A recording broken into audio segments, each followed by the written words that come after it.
I weep for the departed. It too shall fall.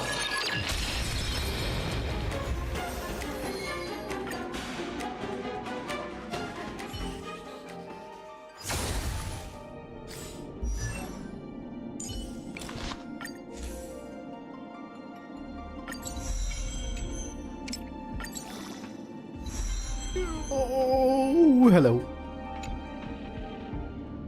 Mistakes were made.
Right.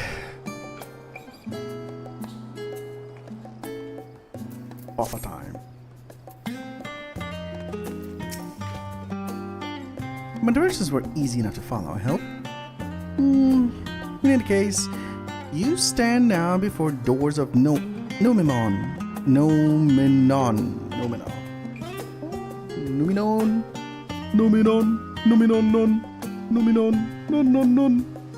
Oh, crap. Numinon. There we go. Perfect. Numinon. Charlian's grandest collection of books and tomes. This building is actually only an entrance, and one of many of that.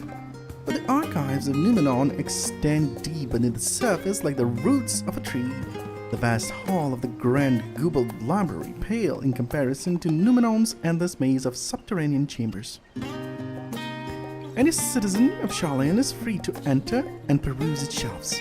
Well, most of its shelves. Only Archons are afforded access to certain restricted vaults.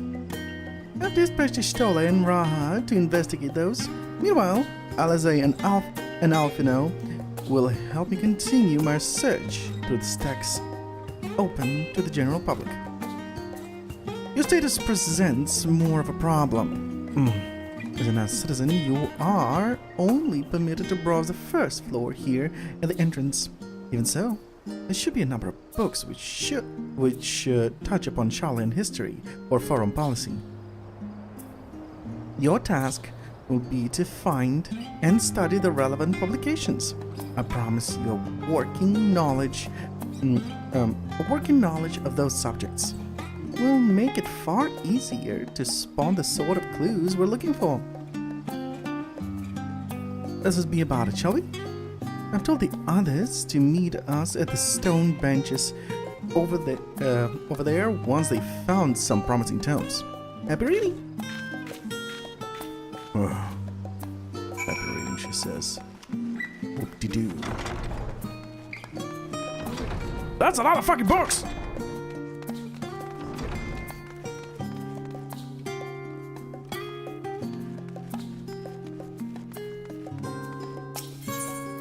The title speaks the story of Charlian. Let's go. Long, long ago, on an island in the Northern Sea, there lived a Rogadin man by the name of Ninkrop. Ninkrop was a student of astrology, and he divided that... more or less, yeah. And divided that a flood of terrifying proportions would soon sweep over the lands of Eorzea. So it was that he built a gigantic ship, assembled a crew, and set sail for that imperiled realm. The flood arrived as foretold, and to their honor and strangely churning waters drove the people towards the ocean. It was there, however, that Newcraft grew hold them aboard his ark. But the danger had not passed. A towering wave approached, threatening to smash the vessel to pieces. With only a moment to spare, Newcraft wove a mighty spell of teleportation and shifted the entire ship to safety atop Abalathia's spine. Refugees from the surrounding regions huddled there alongside them, but it was not long before disputes over the dwindling supply of food led to violence and bloodshed. Saddened by the sight, Newcraft gathered to him his crew and his grateful passengers, and abandoned the ark to those reddened peaks. They journeyed to the coast, where they built a new ship, intent upon returning to the northern seas. They landed on the beach of an island and settled upon that very spot. That settlement prospered and grew, and in time it became the city of Sharlayan we live in to this day. Okay. I had nothing to do that. Whoopsie.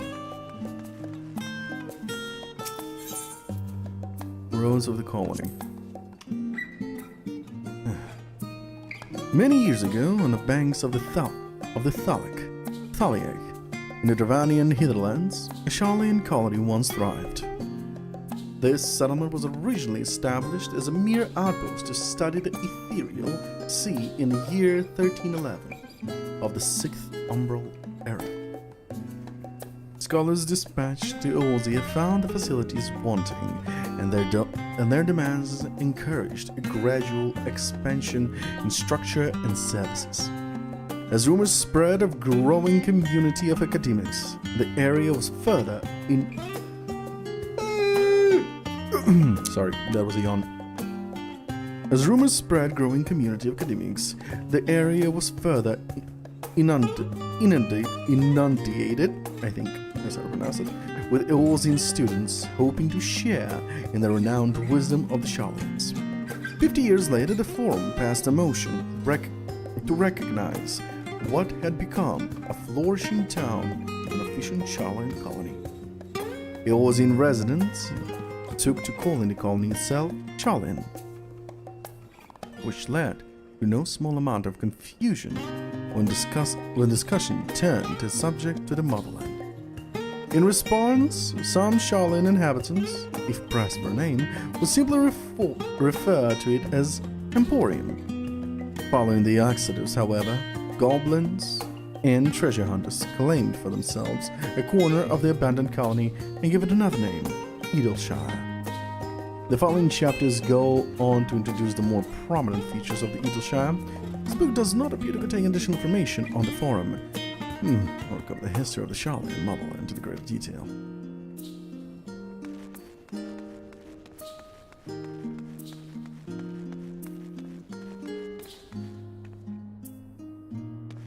Ooh.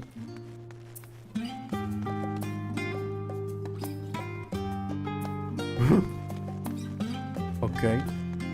That's a face that only mother would love. That's an emote only mother would love. Stewards of Wisdom. During the chaos of the 6th Umbral Calamity, Archon Newcraft, founder of Sharlayan, bore witness of the madness and savagery of man brought to the brink of despair. Upon raising a settlement on an island in the northern Empty, he instructed his people thus: Sakatek! Renounce the ways of war and pursue enlightenment through knowledge and reason.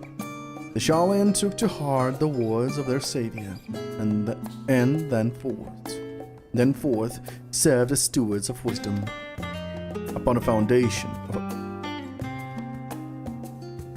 Alright, have fun. Whatever you're gonna play. Make sure it's a hentai game.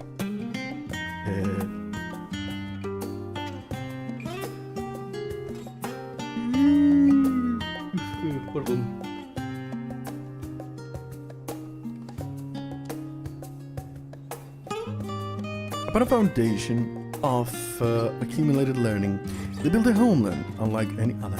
A nation born from strength of mind rather than strength of arms. With knowledge of economics came shrewd trading. With knowledge of agriculture came bountiful crops. Engineering brought wells and sewers, ending squabbles over water.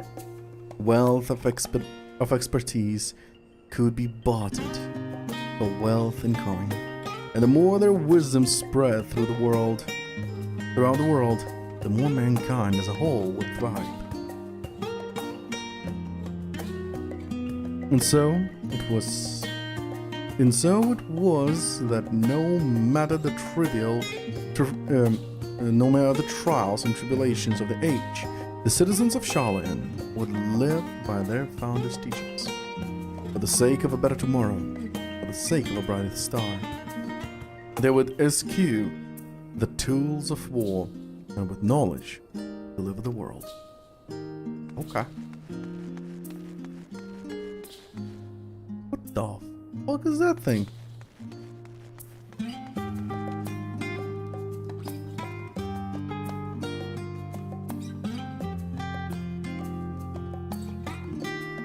What was the name of the thing?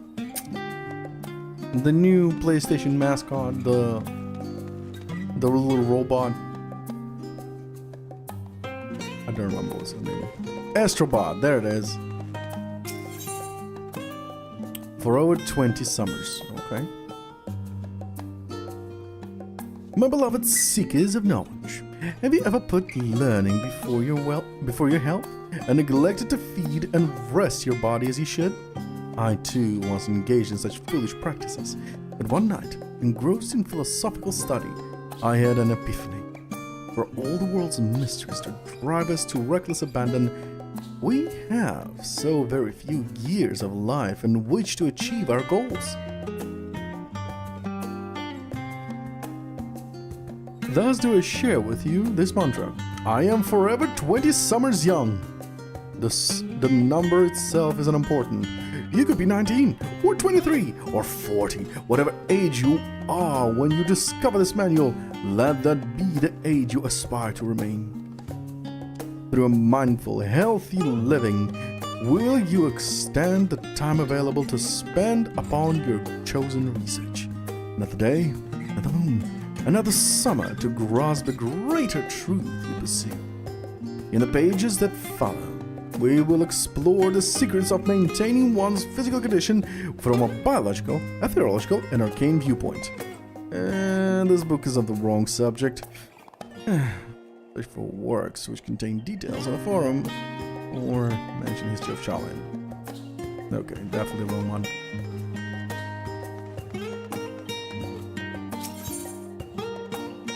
Introduction to Heavens. Have you ever gazed at the skies above the contemplated and contemplated the mysteries contained therein? I speak not of shifting cloud patterns, but of the vastness beyond, of the sun and the twinkling tapestry of the night. Some think the dome above us to be a finite space, yet amongst the leading thinkers of our age, one scholar's depiction of a boundless sea of stars has firmly taken root. Alas, this heavenly sea remains an unreachable, unknowable destination. There are few indeed who can explain, in satisfactory detail, why our own star is believed to revolve around the sun. It was the technologists of Alec who came close to understanding the laws which govern that starry abyss.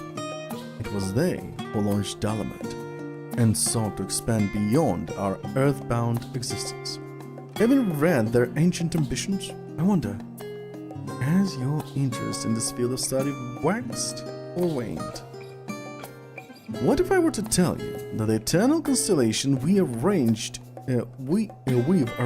differently in the distant past, that their positions continue to shift almost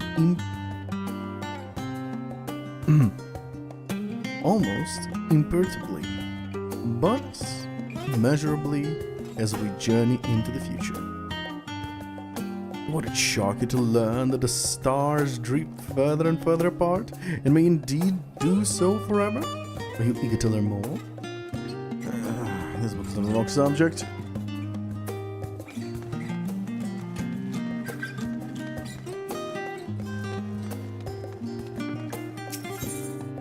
The Voices of Growing City. In the years which followed the founding of Shaolin, civic policy and other matters of import were decided at the Ecclesia, a public forum at which every citizen was eligible to speak. As the city population grew, however, okay, that was a fast run. As the city population grew, however, this format became increasingly impractical. The large number of participants gave rise to even longer debates, resulting in significant delays of vital resolutions. Various measures were introduced in an attempt to curtail protracted discussions. But in the year 201 of the 6th Umbral Era, it was ultimately decreed Shaolin would transform to a new form of governance. The nation would now be led by a body of 99 members, citizens chosen from among their peers by means of nationwide vote. Thus was the forum, as we know it today, conceived and created. You have gained a fundamental understanding of Shaolin history and the foundation of the forum. Head outside to the rendezvous point and await your companions. Booking.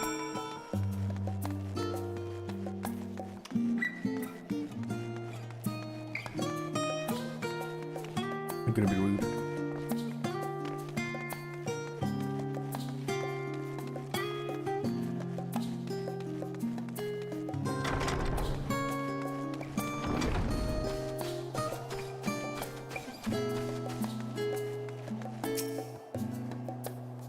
And now we wait.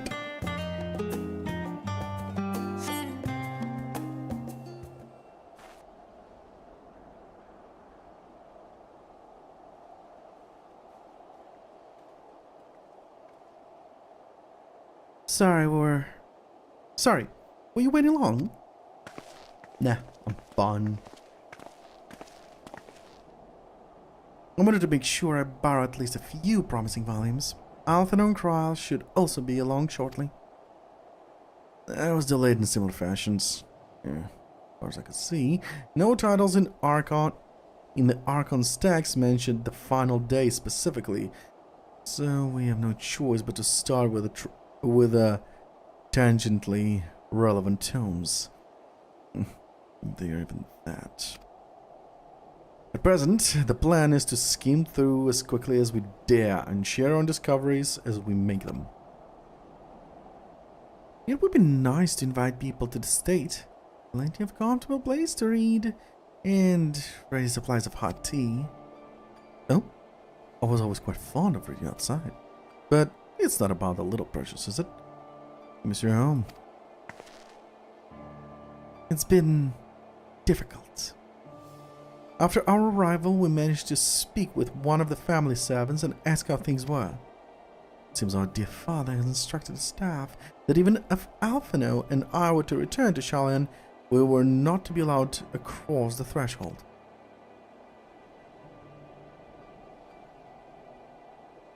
Harsh measure, indeed. I hope that our efforts to understand his position and that of the forum will perhaps lead to a reconciliation. We'll mend this rift. I'm certain of it. And what of you, Gra? Have you been to visit your family? Or do they not live here in the city? Well, my situation is also somewhat complicated. I was raised in Shaolin, yes, but I was born rather further away. In the southern reaches of Isabad, in fact. For generations my people have dwelt in Corvus, the coastal region outside the island of Thavnaia. The Alligans founded a city in that fertile land, and by ship brought in the subjugated tribes of the Mikyo to serve as laborers. Of course, the massive earthquakes of the fourth umbral calamity brought an end to the Empire's reign, and when the fifth calamity froze the seas solid, many of the tribes still living in Corvus bravely journeyed back to Ozzy. My ancestor, however, chose to remain. They might prevent the remnants of Alligan technology from being misused. Isn't Corvus under Guardian rule? For the past 50 years, yes. Some semblance of the local future, local culture remains, as is the case for the most imperial provinces. But Garlemund renamed the region Locus Amoenus. When I was a boy, a nearby town came under the jurisdiction of the illustrious imperial family, the noble of House Darnus.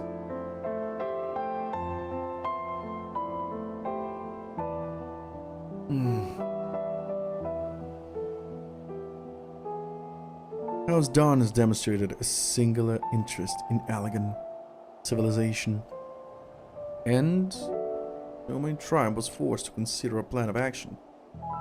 For some time already, voices had been raised in favor of abandoning our ancient customs. After all, the Alligan eye no longer passed to our eldest children as reliably as it once had. Fear of discovery eventually tipped the scales, and the decision was made to bury our ties to the knowledge of traditions of Alec. As the last child born with the Alligan eye was given over to the custody of friends and the students of Baldesian, who had been registered as a Charlian citizen. An American citizen? Forgive me, it was an unkind question. Even Thancred was taken in by Archon Louisois, was he not? Stories of adopted wives and rescued orphans are more common among Charlians than you might think. Yet, regardless of our origins, ouch, we are all provided with an equal opportunity to learn. And with sufficient perspicacity, we outsiders can even earn the vaunted title of Archon. This is exactly why I have such love for this country, and why I wish it to remain a nation of which its citizens can be proud. Here. Another good reason to get to the bottom of the foreign stubbornness, aside from trifling matter of our impending doom. Excuse us while we try to make some headway into this book, Al. More company should be arriving any moment now.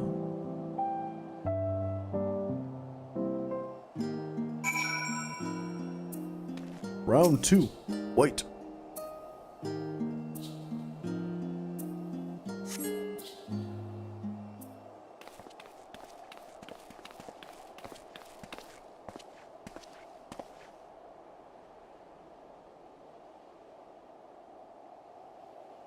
We've returned with our selections.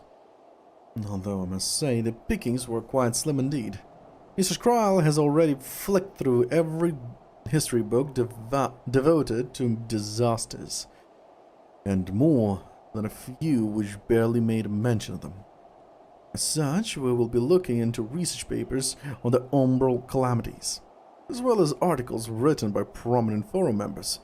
Perhaps their knowledge of the final days comes from an unexpected source. Speaking of which, might I ask you a few questions related to the final days? I'm the only one here who didn't witness the events of Amaral firsthand. And, yeah, I may be overlooking critical details. Leave it to moi. My memory's perfect. What did I do, and why am I here? My thanks. Now, where to begin? First things first, what kind of phenomenon did the ancients encounter at the final days, as the final days drew nigh?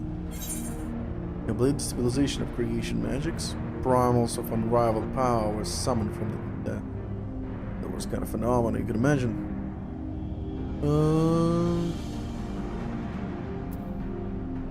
Second.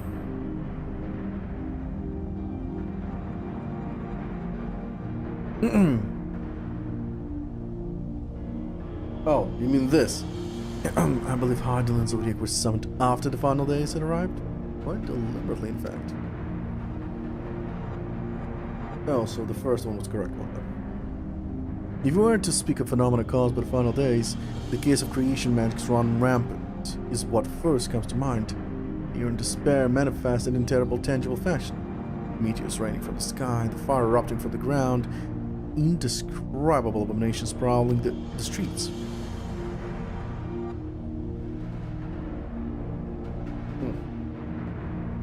That more or less aligns with my understanding. Only the arts of creation had survived until the present day. We might have something substantial to advance. To the best of our knowledge, however, those techniques were not preserved or passed on. Ishtar surmises that the closest known magics is that of the summoning rituals promulgated by the Azure. Oh boy. Was there aught else of note which heralded the approach of the final days? The star was engulfed in disaster all at once. They say it began with a killing sound from the land itself.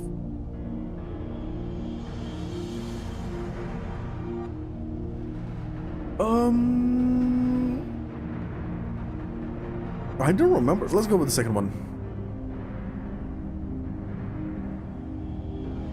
Ah, yes.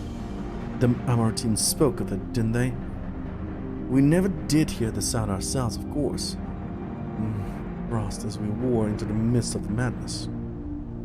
But it seems that each and every one of catastrophes was preceded by this ominous noise. Eventually it resounded all across the star, and not even Amaral was spared. So the ground was crying out, you say? If we consider the harbinger of doom, it must have been quite distinctive and probably quite loud. I'll have to speak with one of the Numenon's mammoths and ask after any books which make mention of such sound. Last but not least, would you describe how the ancients sought to quell this unprecedented calamity? What definitive action did they take? They summoned Zodiac.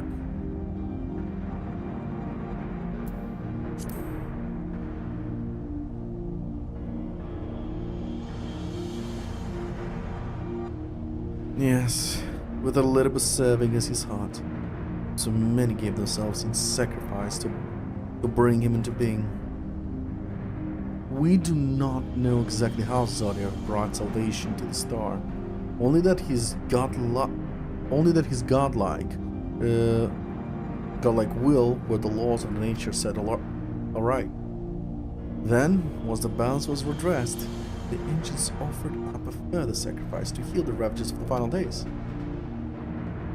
Life sprouted anew, and it was these fledgling souls they intended to render unto Zodiac, a trade that would have allowed them to resurrect the shades of loved ones absorbed by the promise. Or might have had Bennett and her fellows not manifested their opposition in form of Hydaelyn. Thank you, both of you, for the detailed review. I feel much more confident now in my understanding of events. With all this freshly in mind, it doesn't make me wonder what the Telephoroids really mean when they speak in bringing back the final days. We've seen what they're doing with those towers of theirs. It's forcing people to summon primals, a kind of catalyst. They attempted to mirror the condition caused by unstable creation magics.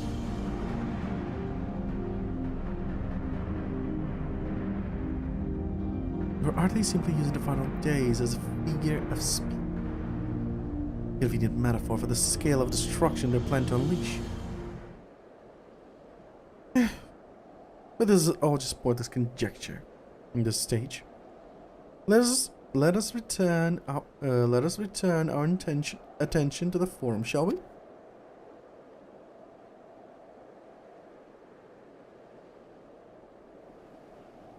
We should keep an eye out for Ishtola, but it's time to begin studying these research papers.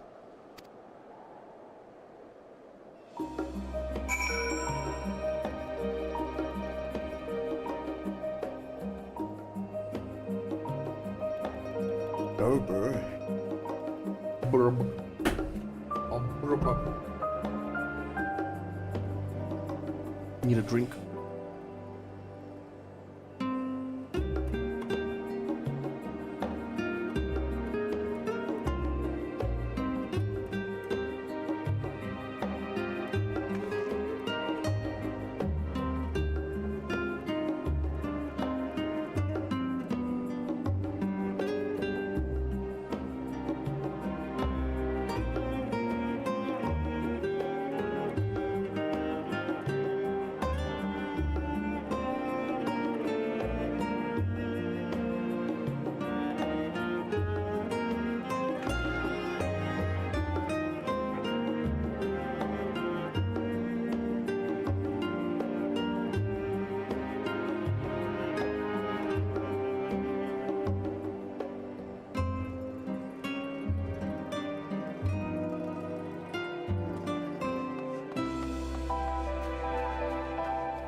Great Mother of Jesus Christ.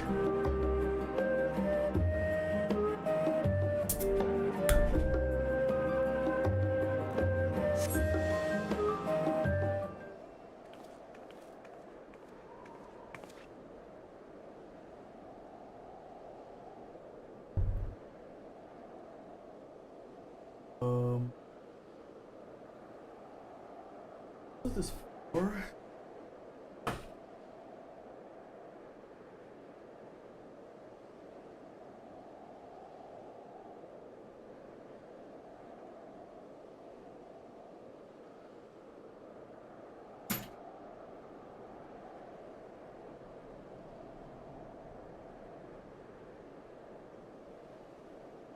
Bellissimo. All right. And the last time, well, my extended search of the Archon stack produced one or two possible useful books. But I want to get your hopes up. If you recall, Urianger learned of the source's reflection from the Garen oracles. Of course, potential to cause panic and confusion, that tome was deemed apocrypha and sealed away in a great Gubal library. It is even less likely that knowledge of the unsundered world, not to mention the horrors of the final days, would be left sitting on the shelf for any curious scholar to find.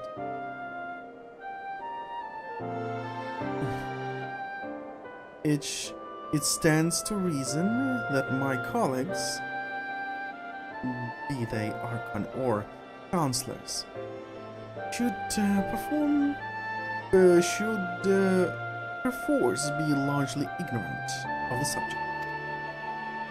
Yet, when you confronted Master Fortunal, proportional with knowledge of the Telephoroi and their machinations. He scoffed at the suggestion that they pose a threat. He seemed adamant that a forum would know if the final days were truly upon us, which only supports the conclusion that whatever privileged wisdom is guided the forum's behavior, it is kept secret from the rest of the nation.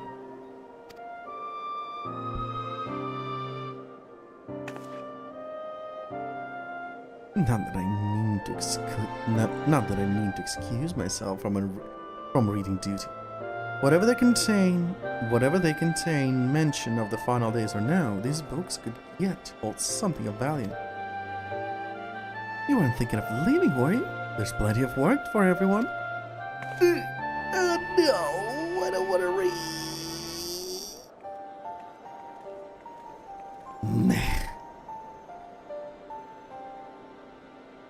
Mother!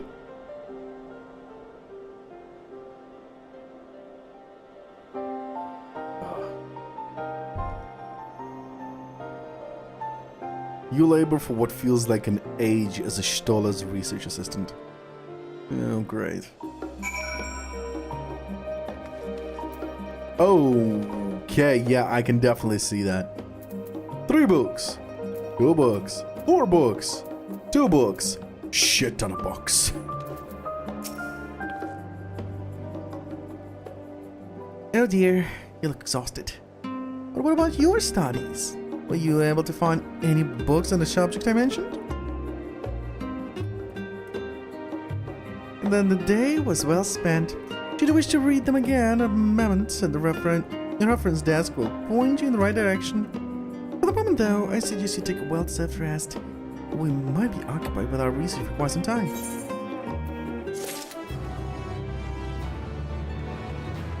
Well-deserved rest, you say? Time to do Saga quest. Yeah,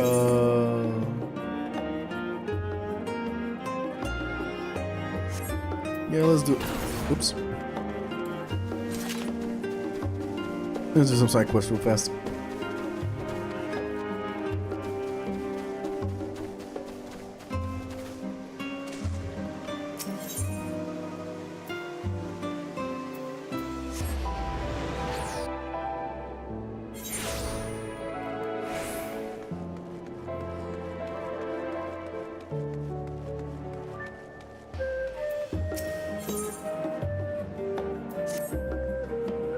Hello, friend. Are you new to Charlotte? You have that look about you. I thought as much. Oh, I'm not bothering you, am I?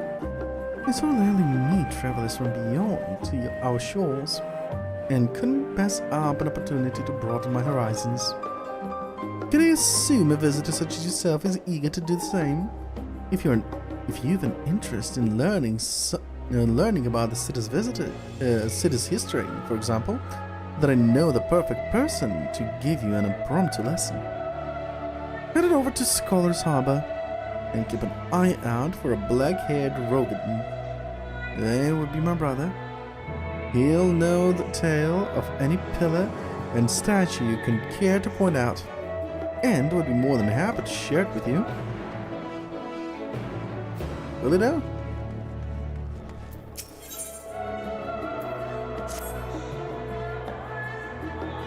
Are you one of those adventuring types I've heard so much about?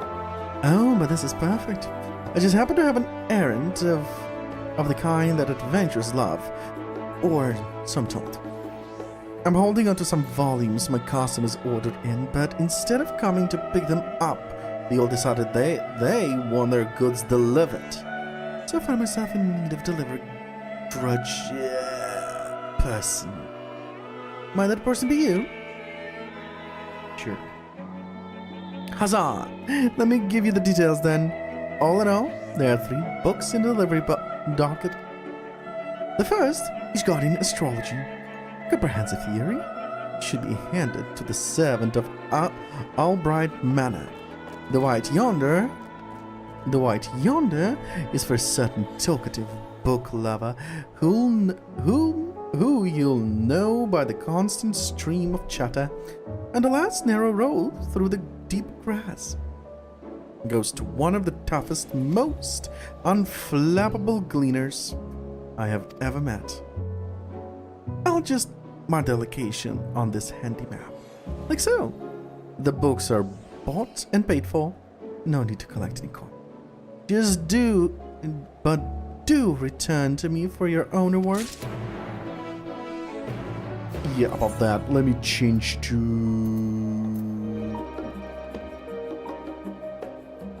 Wait, the game thinks I'm a Reaper?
If I ask you for help, you'll help me, won't you?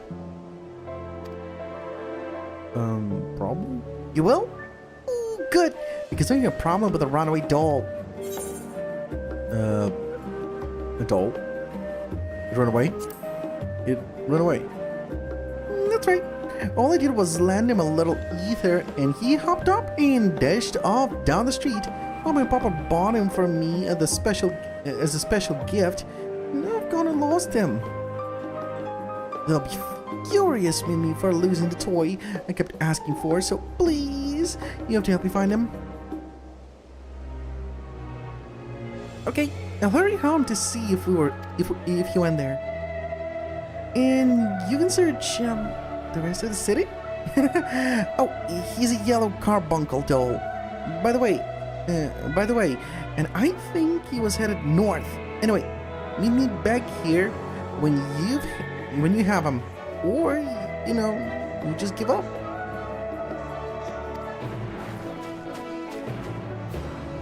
Wow, that is awkward. Welcome to Albright Manor. Do you have an appointment? More like delivery. Ah yes, one copy of Regarding Astrology, a comprehensive theory, just as his lordship requested. I must confess, with some confusion, however.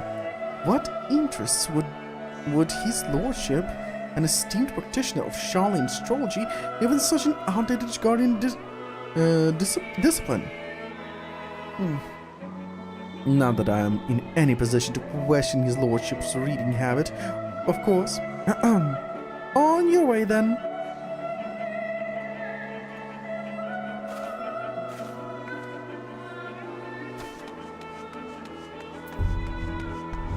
Buff.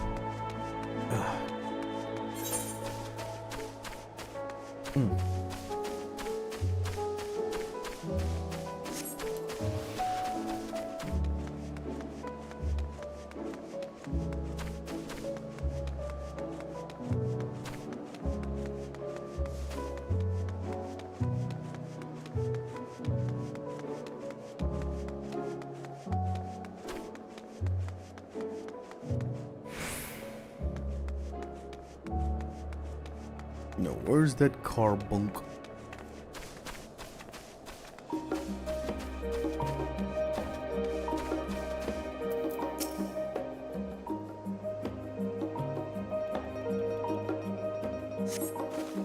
Found a yellow carbuncle doll.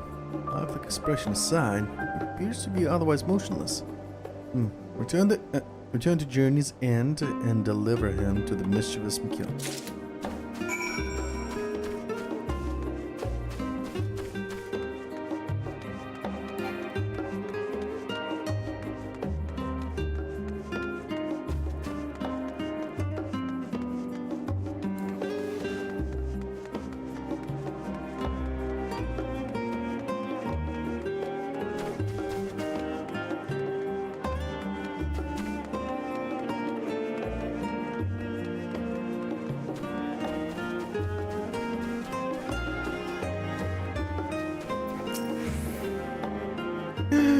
goes in there, I don't think I'll ever see him again. Think again. Squeal! You found him! Just like Big Mommy would have. Oh, that's what I call the neighbor who used to play with me. He was so tall and smart and always so nice. She told me stories about her friends, a powerful wizard who could summon his very own carbuncle companion. That's why I wanted one for myself. I have to learn how to move him around better.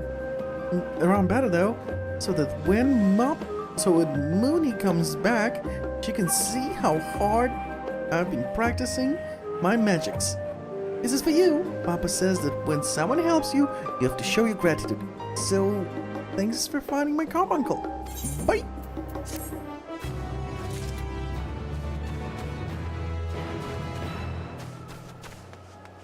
Wait, indeed.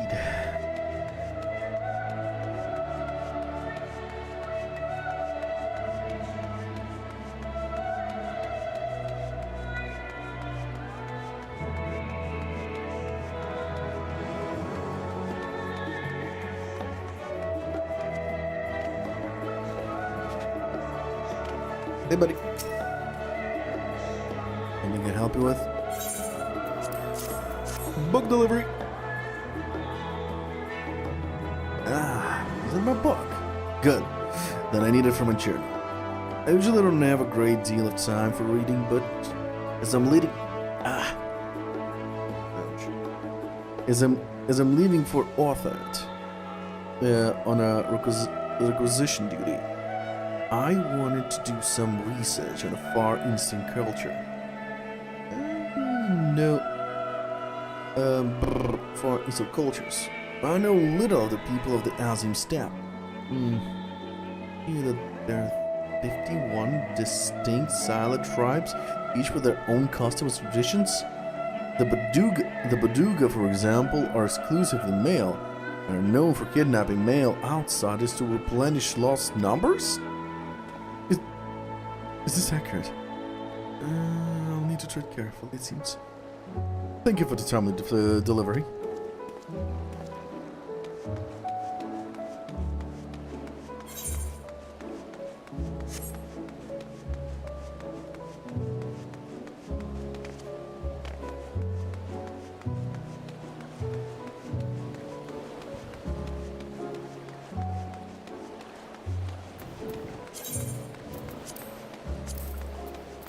Oh, mer.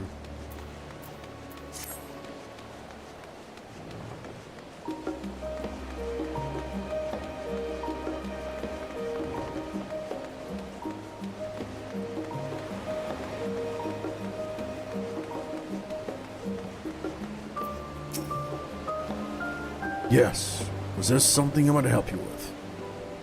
Well, here's the thing. And the assistants. Well, she did indeed send you to the right man, for whom better to teach you about Charlian's history than a studium certified history professor. Yeah, take my spyglass. Go on, take it. No time like the present to learn about the past. You shall begin your education with Divine Thalag, the scholar himself. Yep.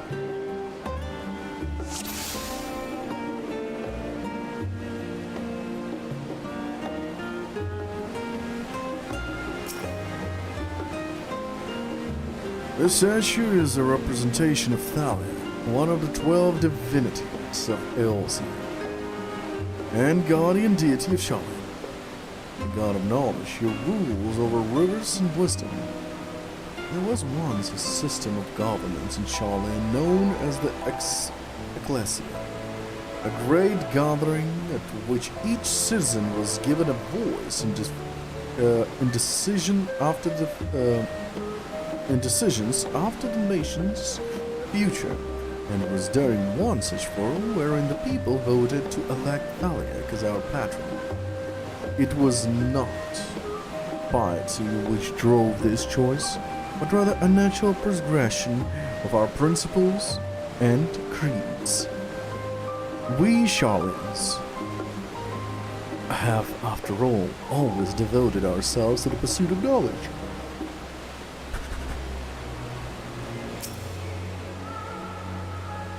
Mythology tells us that Thalag bore a magic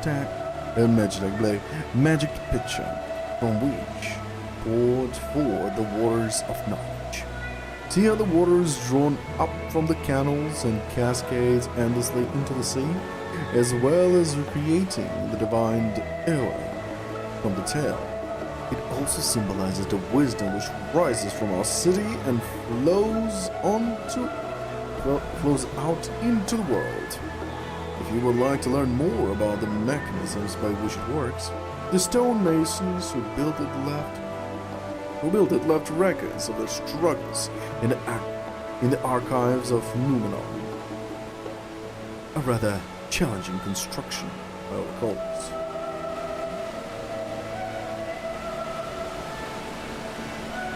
What? Feet? Really? Well, I guess people are into feet. Some people. If you've learned your history, you would know that the 6th Umbral era brought a catastrophic lot to the land of Eorzea. Yet when all seemed lost, the 12 Archons rose up and saved multitudes from terrible fate. Of those 12, it was Archon Newcraft who brought our ancestors here in his ark, and together they founded what was to become the great nation of Shallan. The beach at the foot of Thaliak's statue is the very spot where those 4 Shallans made land. Imagine how they must have felt on that day, some 1600 years ago.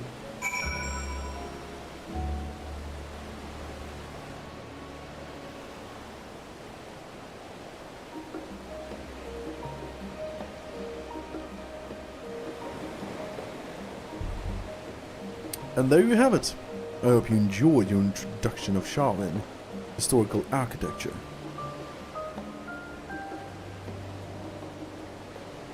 If we are to do justice to the towering Thalag, however, there is one last snippet of knowledge that we simply cannot overlook.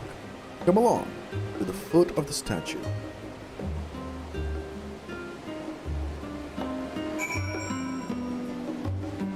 I'll be there someday. Beg your pardon, good madam. I could scarce help but notice that sightseeing log on your person. Would you happen to be an adventure my niece wrote about, would you? Depends. It's the cat with glasses! I mean Mirar, that's Mirar, oops. Aha, so it is you. Pleased to make your acquaintance. I am Babeth Ironheart, Millilith's aunt and seasoned explorer. Be a dear and hand me that log of yours. Millilith told me all about how she helped you embark on explorations of your own. So it's only right that I share with you some wisdom of my own. Damn the nails! Let me see here. I can't forget to mention that. And done.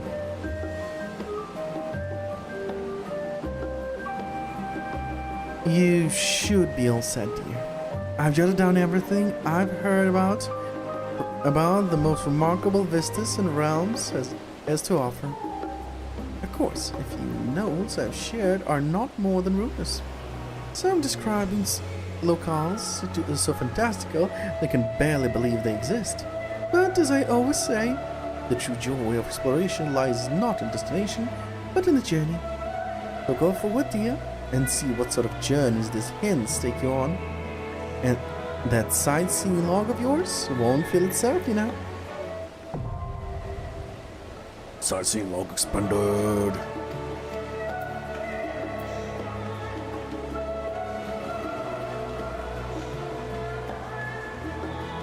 How's your day, Mirror?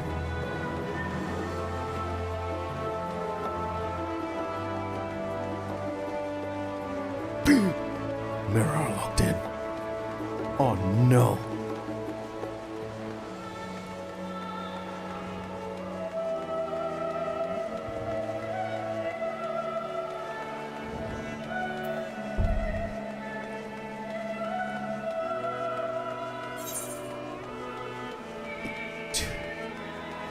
I'm going towards defeat. Soon I'll be at defeat. Oh, I just came back from the cinema. Watched Deadpool and Wolverine. Not bad. Definitely an improvement from all the shitty movies that lately has been happening in Marvel Universe.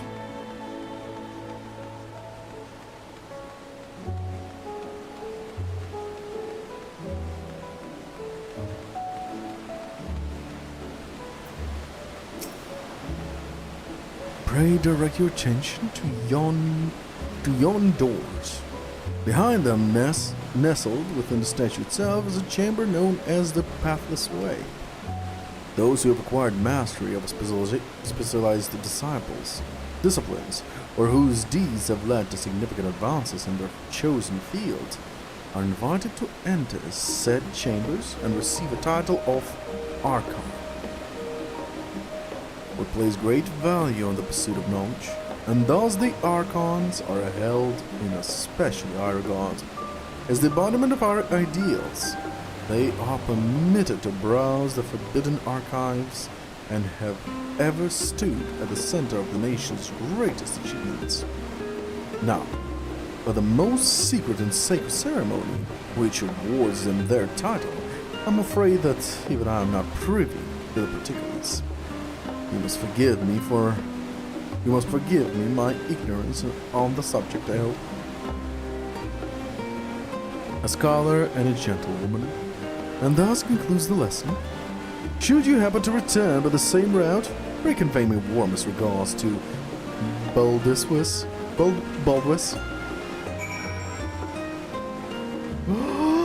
How dare ye? Well, you were very engrossed in the story, if I'm not mistaken, right? You were engrossed in the story, right? Good. But as you know, my story is all about side quests, side stories, sleep. The story of me going to sleep. Damn it.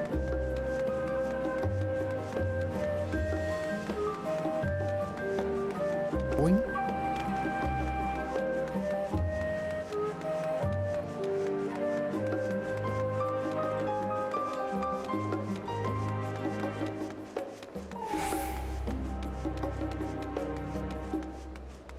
I'm doing side quests with the Reaper, yes. I'm leveling up Reaper with the side quests.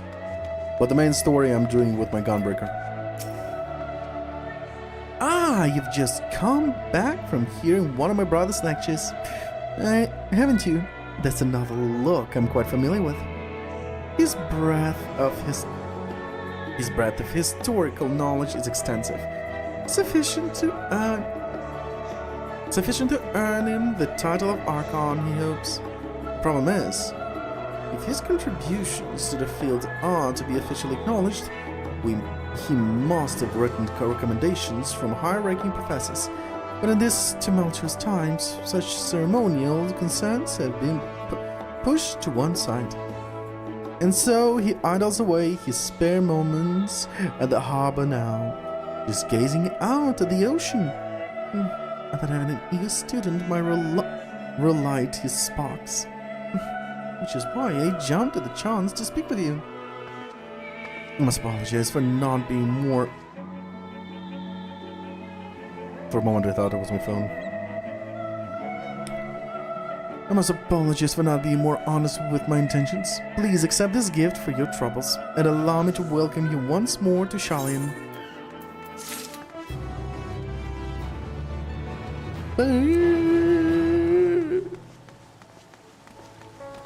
Wait, how the hell do I... Unless... Yeah! Uh-oh.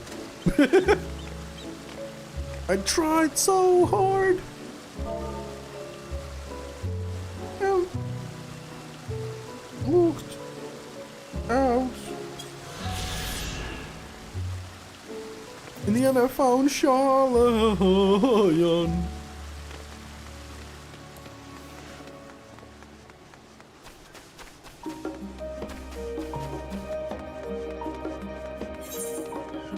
going the wrong way, aren't I? I'm certainly going the wrong way.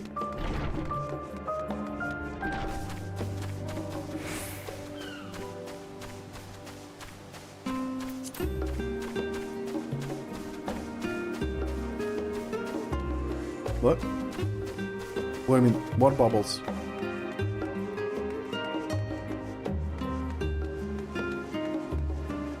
What are you talking about?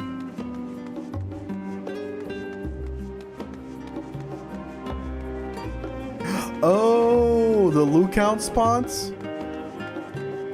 Really? You haven't realized it? Okay, that happens. Oh, please tell me you brought my new book. I've been waiting for what feels like ages for the latest shipment to arrive.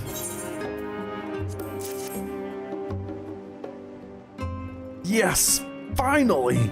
Did you know The White Yonder was written by a lad of 14 years? I myself question how reliable such work could possibly be, but a Far Eastern colleague with whom I've been exchanging correspondence since he absolutely swears by it. Describes the wonders of the Alabathian Sea of Clouds in exquisite details, and is, all accounts, a roaring good read. A bit about the fighting Pisces is said to be an especially entertaining episode. Well, I should let you return to your deliveries of what and whatnot. Thank you kindly for putting this long-term treat into my ever so grateful hands.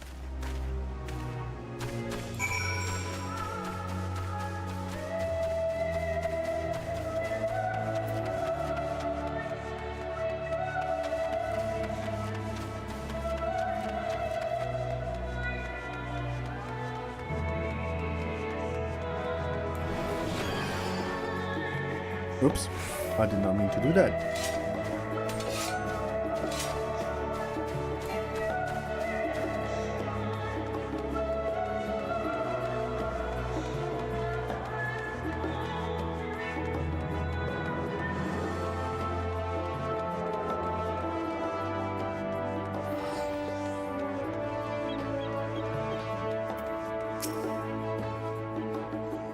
All safely delivered? Of course they were. My shop is well known for carrying publications, not only from Charlie and Arthur, but from all manner of foreign chronicles and tale-tellers. Meaning, every time a new shipment comes in, I'm faced with an avalanche of work. I would have been buried alive without your assistance today, so here's a little something to show my gratitude. Go on, you've earned it.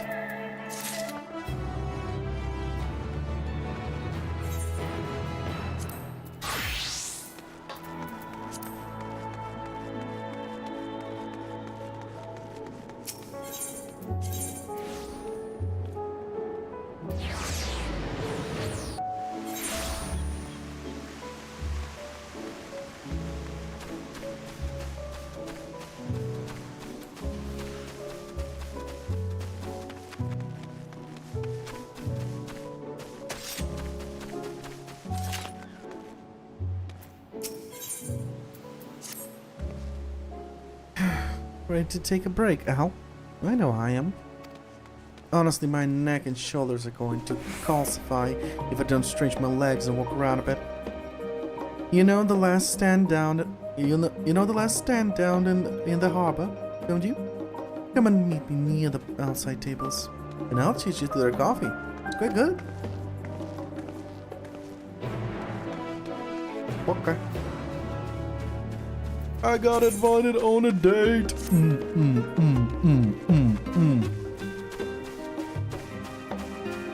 Cats and butts and cats and butts and cats and butts and cats and butts.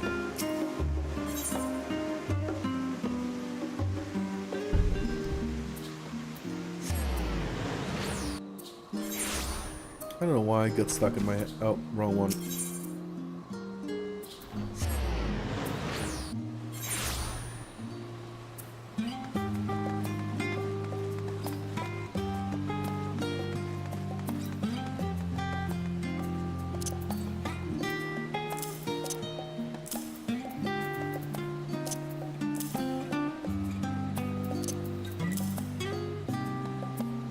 That's what it should be.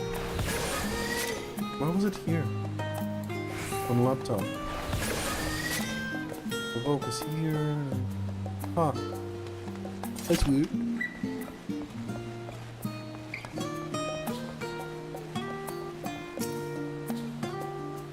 As busy as ever, I seem.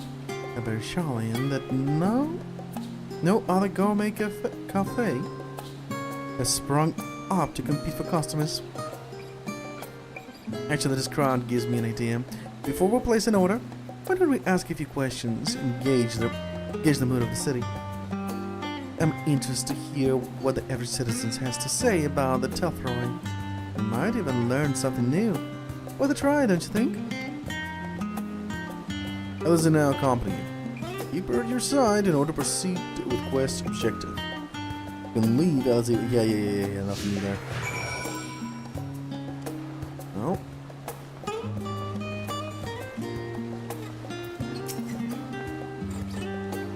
What? What is it? Can a man not enjoy a moment of private respite? If you're not looking to share a table, then I respectfully request that you look elsewhere. You misunderstand, sir. We were simply wondering if you knew of the Telfroy. These enemies of peace have promised to end all with all dear and... Wait. You're that house Levelugo, aren't you? This woman with you is obviously a foreigner. And aren't you worth the sound for helping outsiders indulge their barbaric whims? Here you are giving truth to the rumor. Well, thank you for leaving me be. I have naught to say to the likes of you. Well, I must apologize. It was foolish of me to expect an ounce of civility from one so enlightened. Come, Al? Yes. Let's insult him a little bit before we leave. Very smart, Alize. Just a little bit of insult. Never hurt anyone.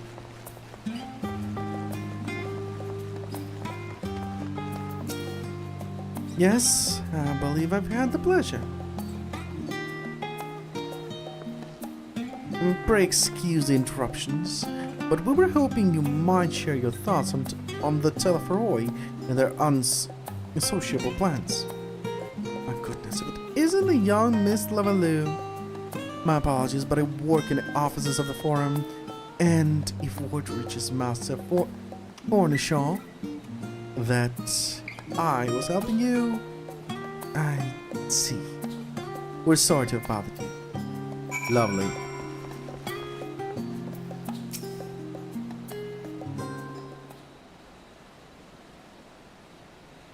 Welcome, madam. What can I offer you today? Wait, is that Mistress Alize I see there? My word, how long has it been? Far too long. Nip Dickon, the owner of the Last Stand. I used to frequent his cafe on occasion, in between lessons at the stadium. That seems to be an age ago now. I remember hearing that you and Master Alphino had set sails for Ozia. Well, then you never came back. Lately there's been gossip about your father disowned the pair of you. Everything alright at home? It's complicated. And I hadn't expected complete strangers to be so familiar with our situations quite so quickly. Everyone has an opinion, it seems. Oh, it is House Lavalou. No matter how discreet Master Fortunal may have been, news of your family's doing never stays secret for long. Things being what they are, what brings you back to the city now, of all times? We have questions, and only Charlian has the answers. Tell me, Master Dickon, have you heard anything about an apocalypse called the Final Days?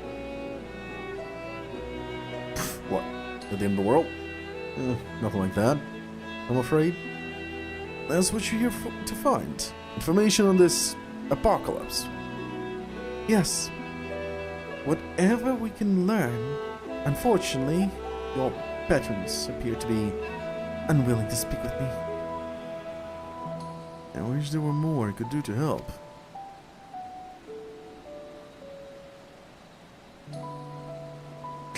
Maybe there is. You're a visitor to Shaolin, aren't you? Then you will know your face. We should be able to pass you off as a server with none the wiser. We just finished preparing a few orders. Break up some friendly conversation while you're setting down the food. And you might just get the answers you're looking for. Not a bad idea. I don't ask, but what do you think? Sure. That's the spirit. Pay attention now and I'll explain where each of these dishes needs to go. The tea set is for the chatty group sitting by the water's edge.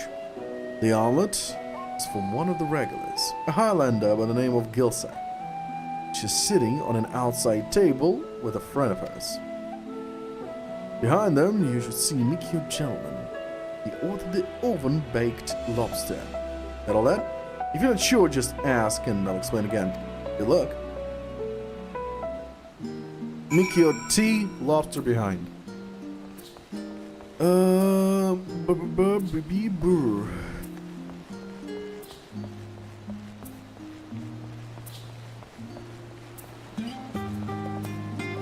Wait. Gisla is tea.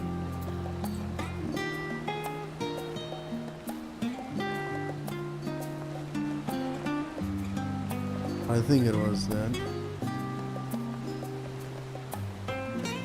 Lobster to him. Okay, so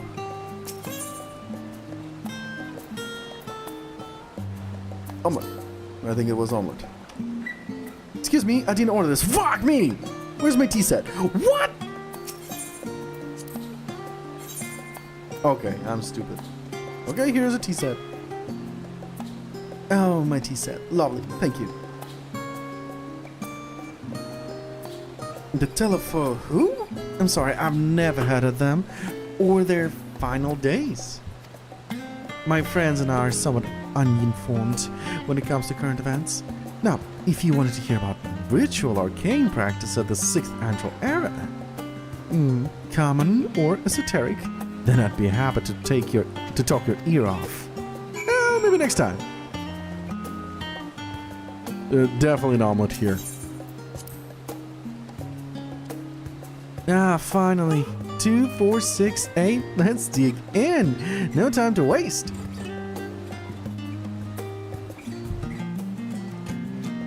Huh? The telephone. Ah, yes, I remember seeing the name in the last Gazette. That is some grand claim about the end of days. Same old senseless warmongering. When will these fools grow tired of spilling each other's blood? Let's stay out of it, I say. The forum made the right choice, and I fully support our decisions to remain neutral. And a lobster.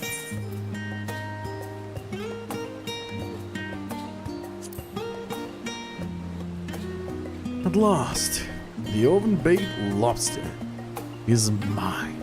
You have no idea how long I've skimmed. I've skimmed and saved and suffered to afford this heavenly dish.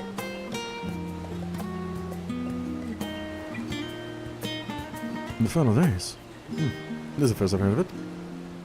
Although, that would explain why my friend has been brushed off his feet. It must be busy time to be a gleaner. Huh? You don't know what a gleaner is? They're collectors of sorts. Travel the world procuring things that we haven't got here in Charlie. Priceless books, unusual live specimens, and so forth. So named for those folks who trail after the reapers in the fields, picking up every grain which was missed. Aye, by all accounts, gleaning is the most meticulous and demanding profession. If these Telephoroi made good on their audacious threats, then many uncatalogued rarities could be lost forever. Why else would the gleaners be buzzing about in such a frenzy? Watch the harbor, and you'll see what I mean. They're carting loads in from the docks all day. Never's been this hectic before. Not like this. Okay. So, are they trying to isolate themselves? Basically just disconnect from the world? By collecting all the crap right now? In trouble with customers? Were you able to get anyone talking? Yeah. Interesting.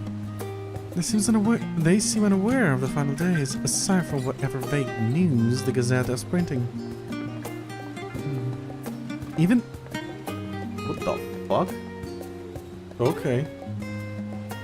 Even Deacon had nothing to offer, and he's the best source of gossip in the city.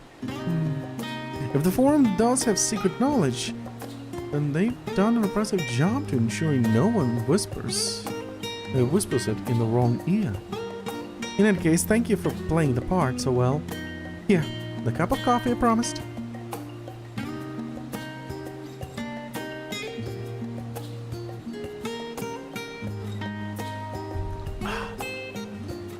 But let's enjoy our drinks somewhere else, shall we? Maybe behind the peristyle, away from the gossips and their wagging tongues.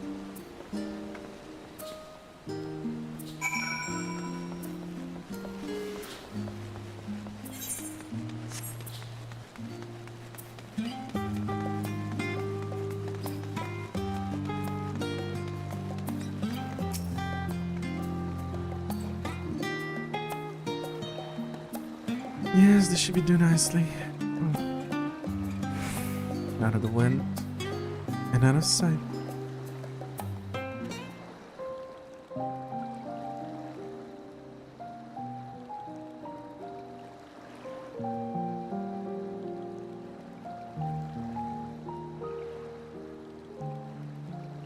When our father disowned us, I couldn't believe what I was hearing.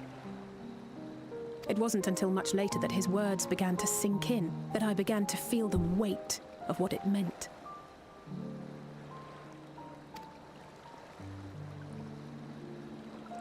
Do you remember when the decision was made to come to Charlian? Graham said that the Forum was determined to keep us in the dark, and that Father's venomous performance was part of that strategy, to keep us at arm's length. Perhaps it was.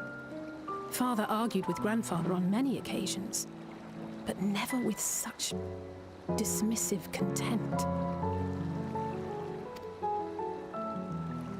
And when he demanded what justifies the sacrifices we make in war, I honestly didn't know what to say. Neither did Alpha know, I know, but never for one moment did I believe we had made the wrong choice. So all I could do was fume silently. It was only afterwards that I realized how childish I had been, how being stubborn and self-righteous must run in the family. If I could have just mustered a civil response, then things might have turned out differently.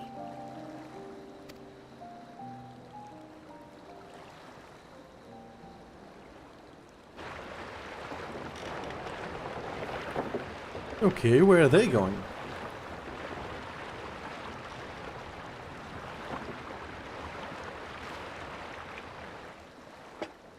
They must be ferrying goods to Labyrinthos. The what?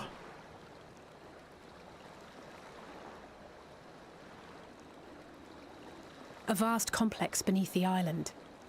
Charlian is famous for archiving knowledge from around the world. Well, that knowledge is not preserved exclusively in dusty tomes and desiccated samples. Our living library, comprised of all manner of flora and fauna, is housed and studied within that underground facility. Still, that did seem to be an unusually large shipment. When I lived here, it was rare to even see such cargo transported by boat.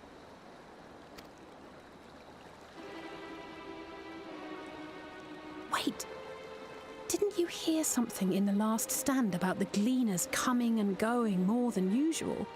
Yeah? Well, I think they're the ones we saw manning those boats. And Gleaner's answer to the Forum. If the appearance of the Telophoroi prompted this sudden burst of activity, then Labyrinthos may hold a clue as to what the Forum is planning. Okay, how do we get in?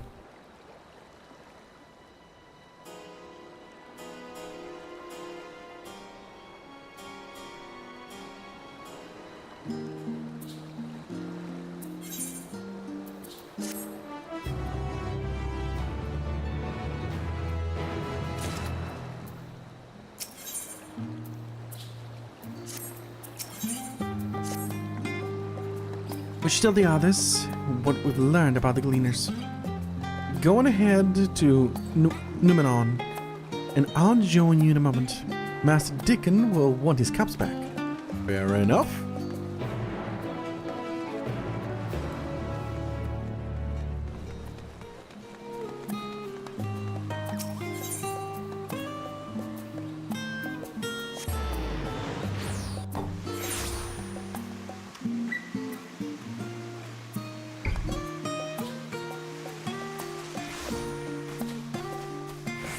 Wait, do I still have a sprout? Does me playing Endwalker and not Dawn Trail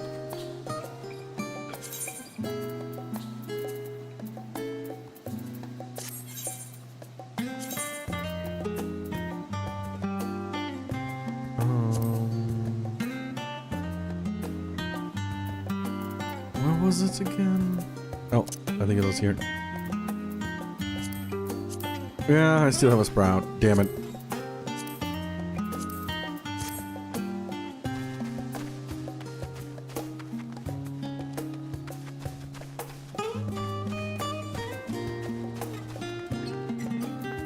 Hey, Crow.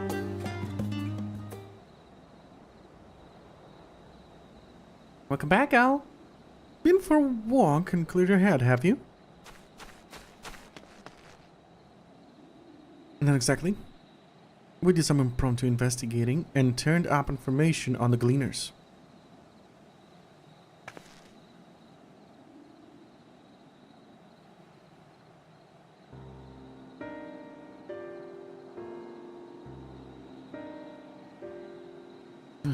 Makes sense. The Gleaners take their requests directly from the institutions and bureaucrats. But as you say, they ultimately answer to the Forum. A sudden and significant increase in Gleaners traffic and in cargo suddenly gives the impression of an overarching plan being put into motion. Let's see what the theory we can build from the facts. As Ishtola observed earlier, Numenon's archives appear to contain no information concerning the final days. Coupled with Al and Alize learned of the last, we can be reasonably sure that most Sharlayans know nothing of that particular period of ancient history. Yet my father and his colleagues are not only familiar with the final days, but are also somehow certain that the destruction being perpetrated by the Telophoroi is wholly unlike these apocalyptic events. Moreover, the Forum claims to be so occupied by the duty of such pressing importance that they saw fit to unanimously deny Eosia's request for aid. And now the Gleaners, official agents of the state, have been mobilized on an unprecedented scale. I do not think it a stretch to conclude that the Gleaners' recent activities are in service of the Forum's secretive ends. In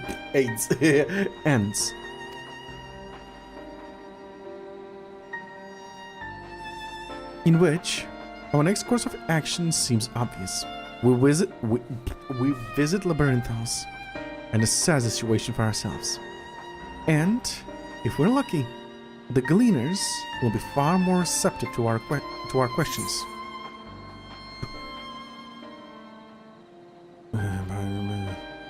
Burying my head in another dusty book. What should we expect down there?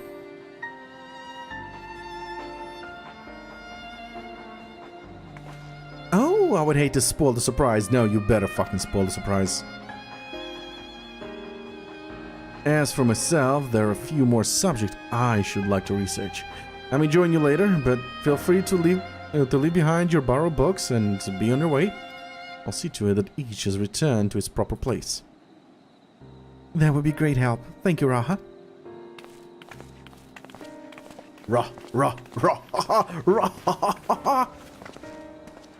Let's head down the stairs over there, and I'll show you where the entrance is.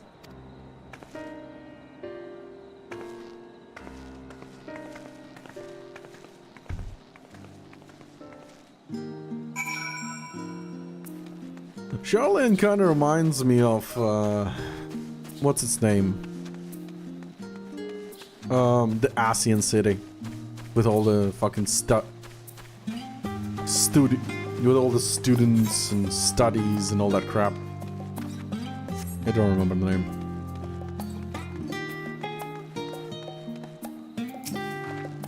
Ready? Labyrinthus is not far from here, but you may find a path a bit disorienting.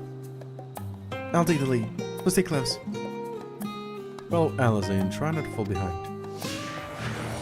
Off we go then.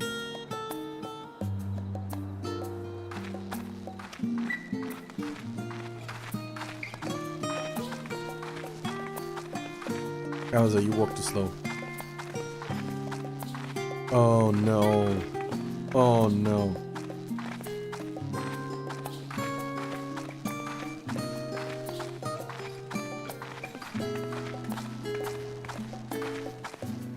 Oh no. I hate this. Let's drag this out. Nope. Now we're on, trying to keep up. You should have said that sooner. She herself like, damn. She was like, damn, we're walking slow. Across this bridge. Okay.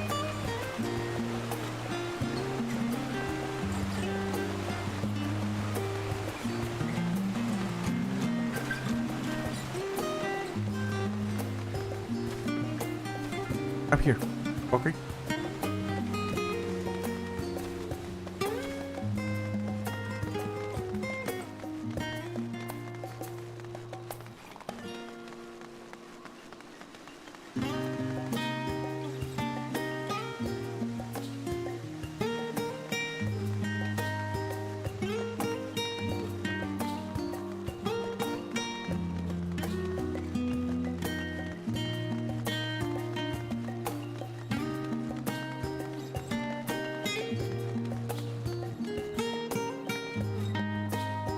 Here we are. Through this door and down the stairs. You did remember to attune the shot. Ow. The shards back there, didn't you?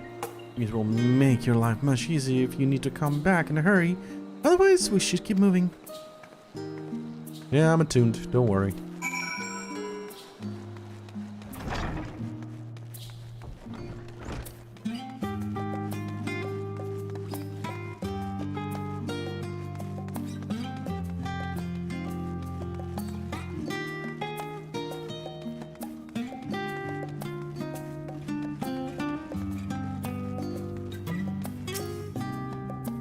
Well met, traveler. Might interest you in chocobo order? And do not tell me this is your first visit to the stop. Do not tell me, blah blah blah. I shall update my register with your name so that you may access this location in the future. I'm good.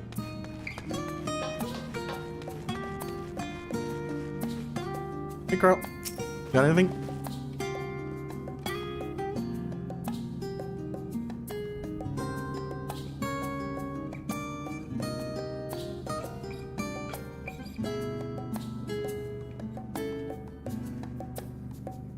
We're all here now, yes? I've taken the liberty of securing permission for our group's descent. Right, everyone onto the lift and down we go.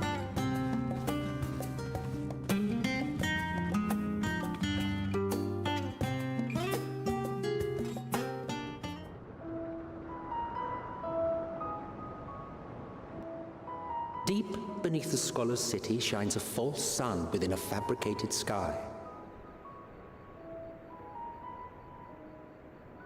In any age exist those who consider the floor an extension of their bookshelves, and this vault's architects surely belonged to that special breed. If the stack grows too high, start a new one. If no room remains, then make more rooms. A simple solution at first, and then bit by bit, a profound transformation. Knowledge buried beneath knowledge, a growing, creeping labyrinth from which there is no escape.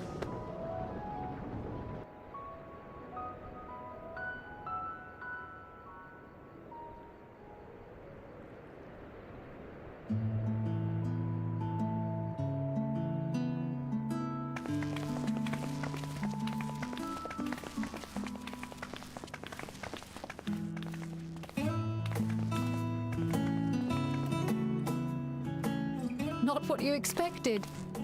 I must admit, the artifice is very convincing. But I assure you that we are beneath Sharlayan itself. The breeze you feel, the flowing waters you hear, all created by the hand of man.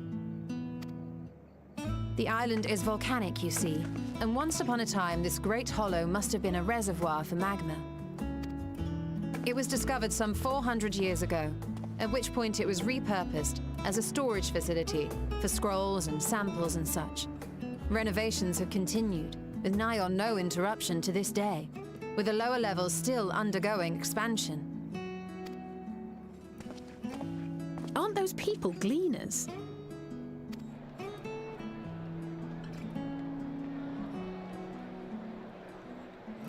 Aye, judging by their dress.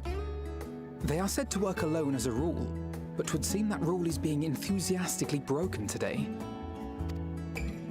It may be as you suspected, that they are engaged in a task apart from the norm.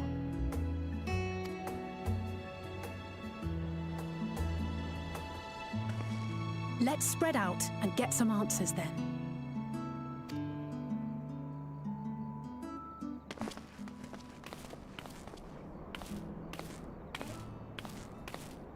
Ugh.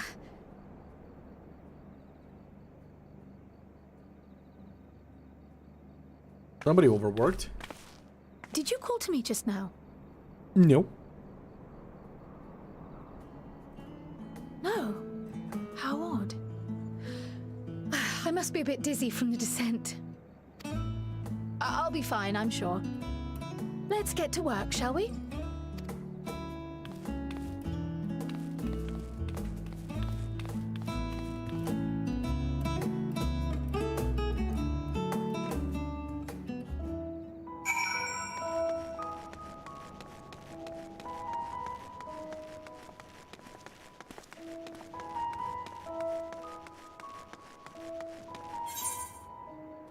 Ah, here it is.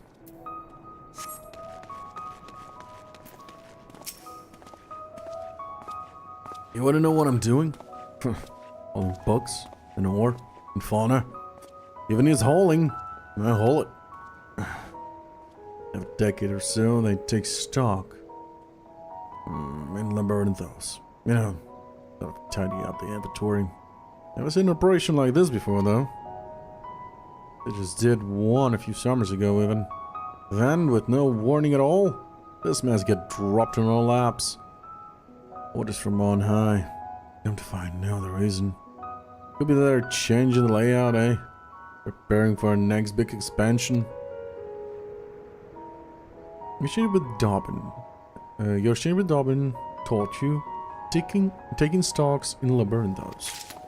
Okay.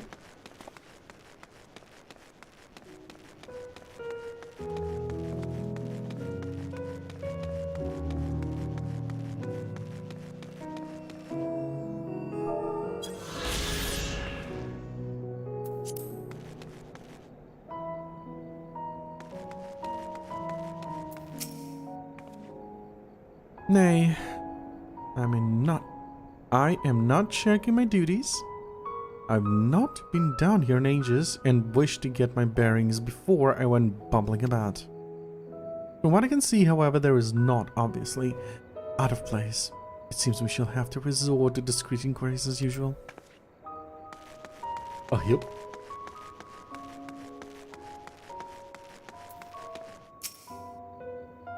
Let me think. The rare seed should be item 1058, coming seed 1059, Sherberry 1060, and oh, or were they in 61? Ah, my head feels like it's stuffed with moko grass. 5 more loads to take and out then carry. Why do all this at once and risk mixing it up? What if someone mistakes the Coerthan carrots and the Garabanin carrots? Well then... Large shipment coming in and out of Labyrinthos. Okay.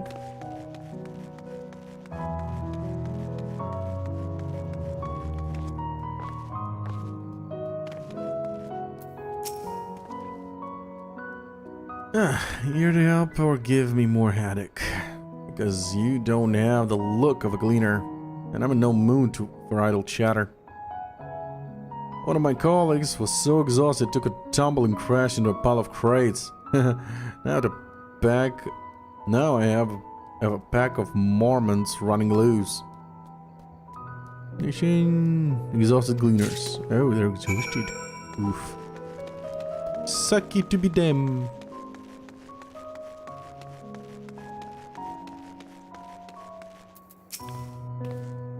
Any luck, Al? What tales do the gleaners have to tell? 1, 2, 3.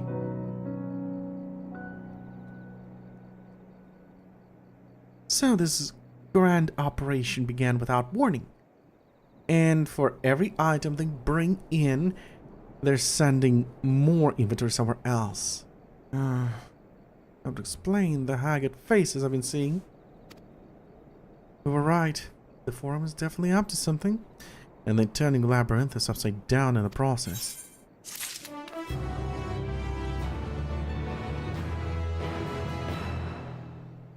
Twist my nips. What the fuck, brain? We would do well to learn more of what specifically the Gleaners are being tested to do, as well as who has asked them to do it. I think they're just building a shelter. They'll just dig in a hole to hide from the end of the world.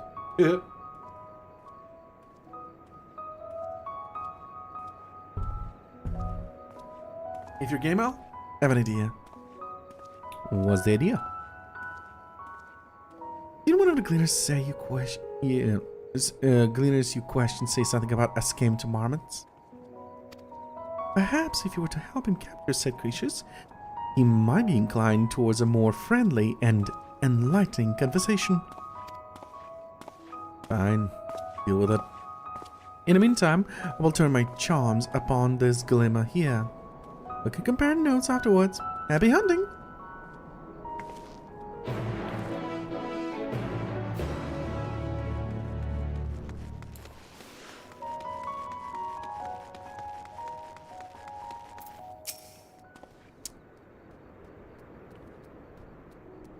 You wish to help me find the marmots? I have nothing suitable to pay you for your services, but if you're offering out of goodness of your heart, I'd welcome the assistance. In the name of Aaronville, friend, specialist in the collection of live specimens. That said, the capture of these Naxian marmots is a trial I have no desire to repeat. Grizzled mice, they call them. I don't like the soundtrack. For a mercy, there are no other marmot species on this tier at present, so there should be no mistaking our little fugitives. If you happen to catch any, stuff them in the sack. Gently, of course. But to begin, you wonder?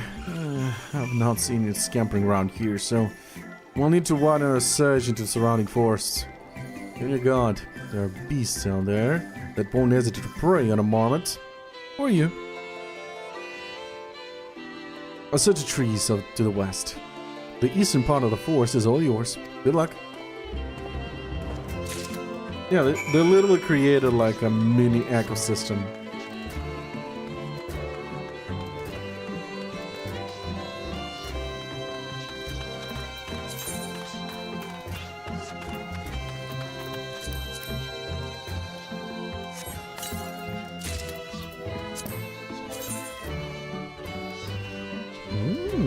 Not bad.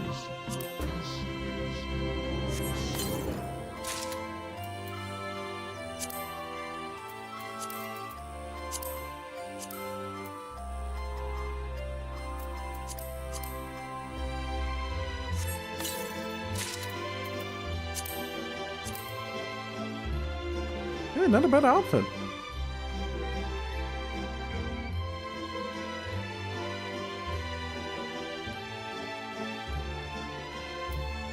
Not a bad outfit at all. But weaker than what I have right now. Wait, you're kidding me.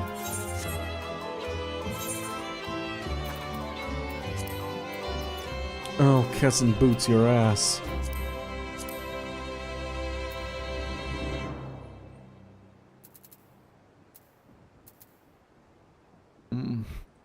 To sell what? Oh well. I'll see to it later. Oh wait, actually. Think about it. Boom boom boom. We're good. We're good. We're good. We're good. We're good. We're good. Good. Good. Good. Good. Good. Good. Good. Good. Good. Good. Good. Good. Okay. Oops.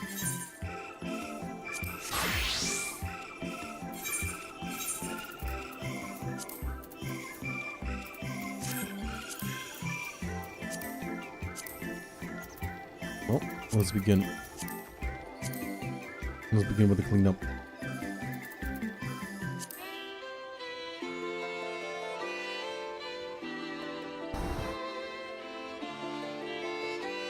Wish for an item link return. What? Really? Where's the disassemble? What happened to the disassemble button?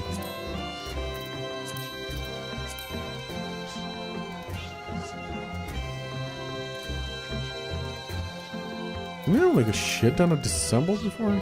Desynthesize, that is. Okay, so some things I can and some I cannot desynthesize. Absolute Android handbook scan. What?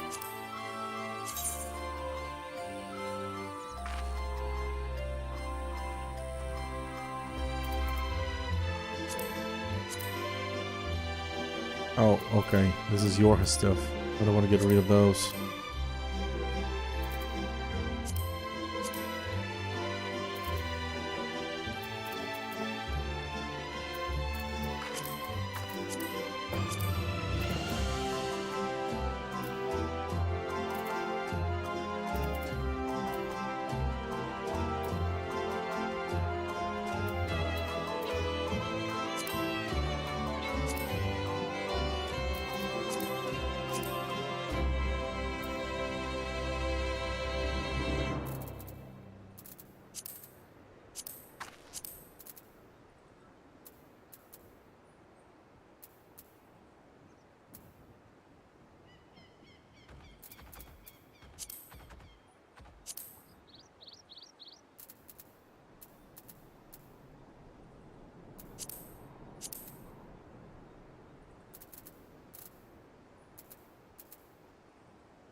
I've got a lot of your stuff.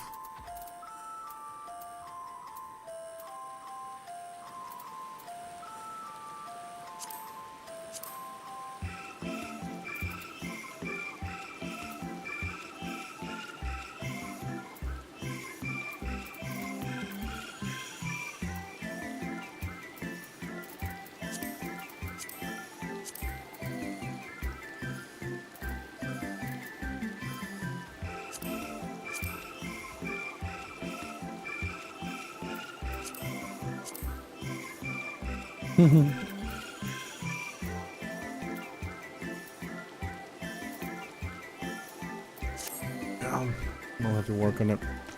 For now, let's ignore it.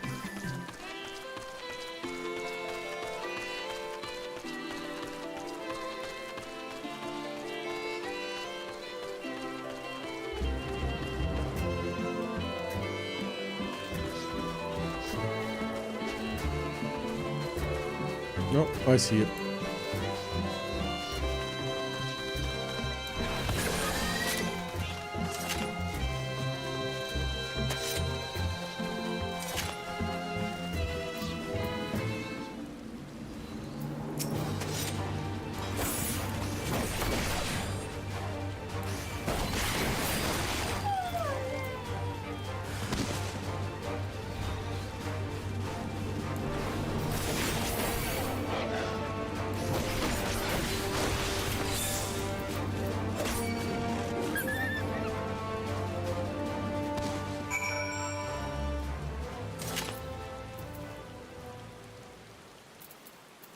Oh, okay. I see. Let me do this again. Okay, so this definitely goes to 0. Provoke goes here. This one goes here. Boom, boom, boom, boom, boom, boom, boom, boom, boom, boom.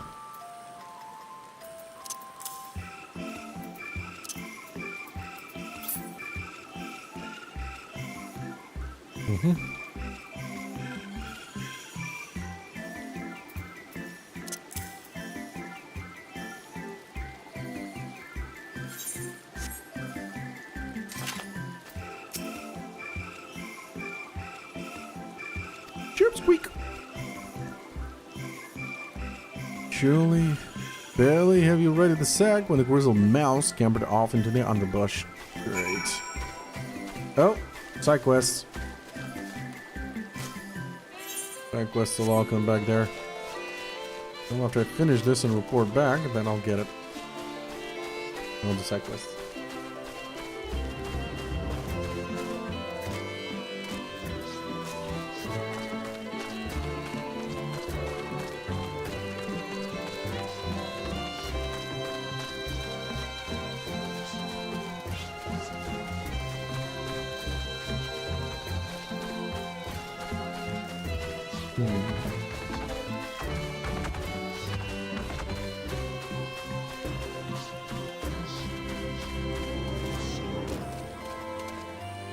Oh, there it is.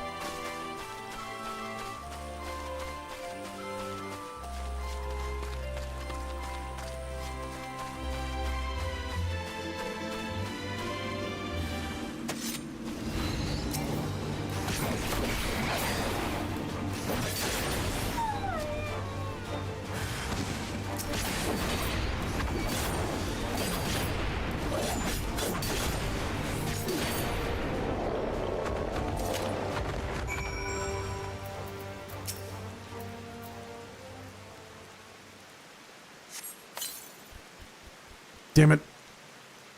You're on nimbly way to grasp before grasp before once more disappearing into the trees. And I'm actually getting sleepy. Getting a little tired. Nope. I was running around the whole day. Then I went to cinema, watched Deadpool.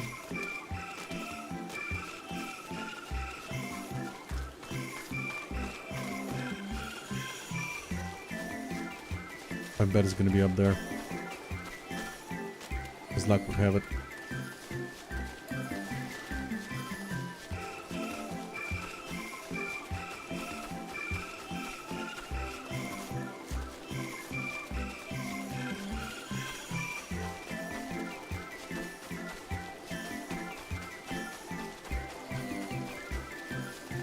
Ooh.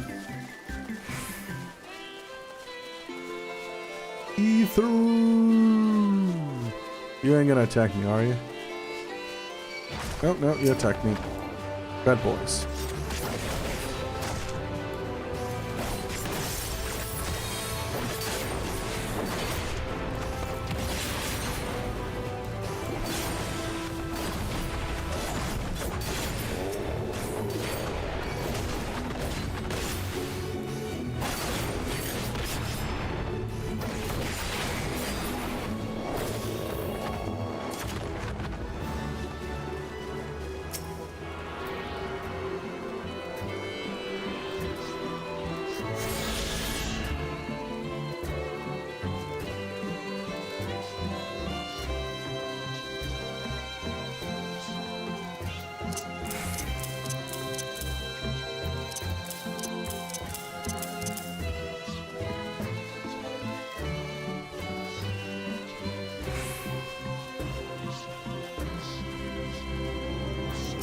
Hello, you fucker. Get in a sack. Squeak, squeak. More prepared for speed this time, you succeed in closing the sack over the elusive quarry. Yeah.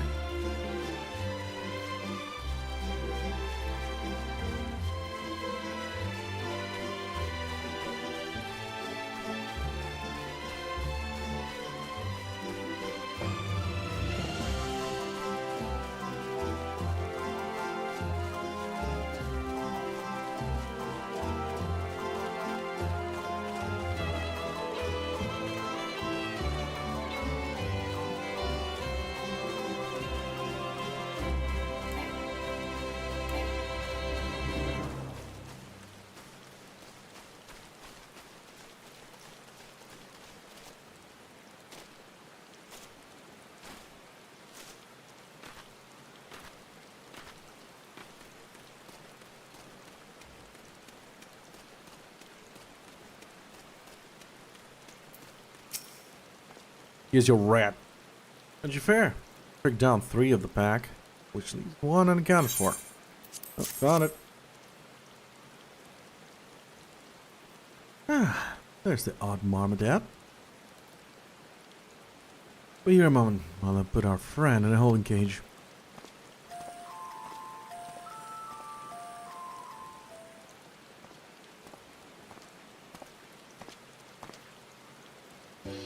Thankfully, the marmoset seems to be unharmed.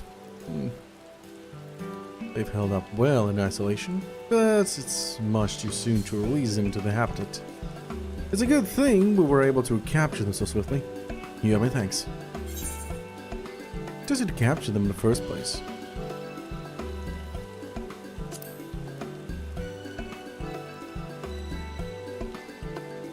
By the authority in charge of Labyrinthos, now and in perpetuity. The same officials who had us working day and night of late. Honorable members of the Forum, who else? Suitable for consumption needs to breed. Those were the 2 conditions I was given for the stock I was instructed to procure. I don't know what the Forum has planned for these creatures, but at the very least, they'll be served for dinner today or tomorrow. Yeah, they're clearly creating an isolation chamber for themselves. There you are, Al. Is this the cleaner you mentioned? The one who was looking for lost marmots? Yep. Interesting company you keep, friend. Who are you folk, anyway? I'm Kral, of the students of Baldessian.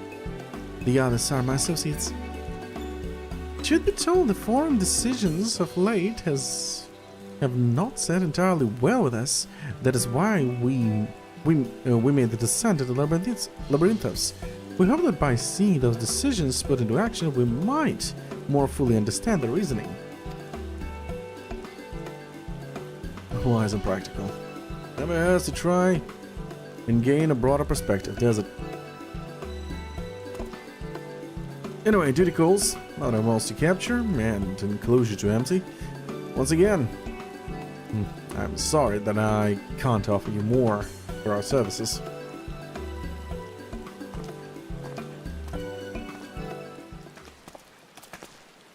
Did you learn anything new from your friend here?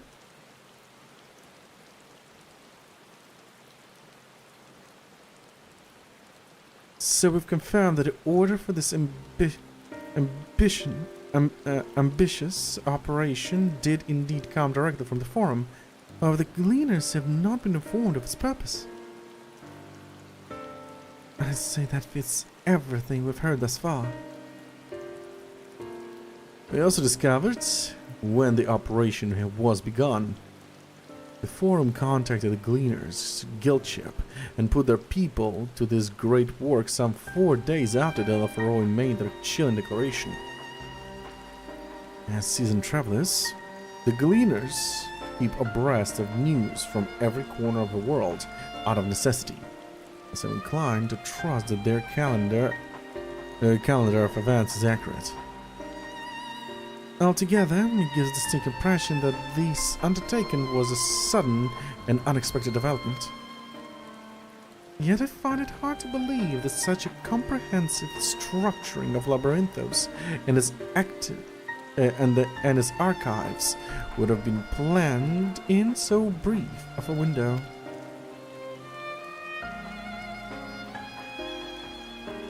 Nay, this plan was long in the making. They were but awaiting the right time to put it into effect. And the Elefaro declaration was what set it all in motion. It seems likely, but let us not leap to conclusion just yet.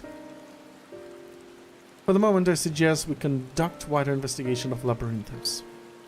The more facilities we visit, the more pieces of the puzzle we stand to find. In that case, how about we head to the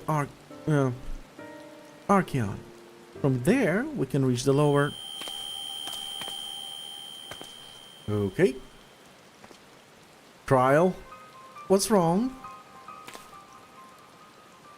I'm fine, truly. The sun descent has left me with a bit of a headache, that's all. Nothing that will stop me from soldiering on. Let's be about it then. Please allow me to take the lead. I'm fairly certain I remember the way to the Archeon. We found the path east, through the forest where you were chasing after the mouse. Or marmot, was it? Anyway, here's the trolls you need to watch out for.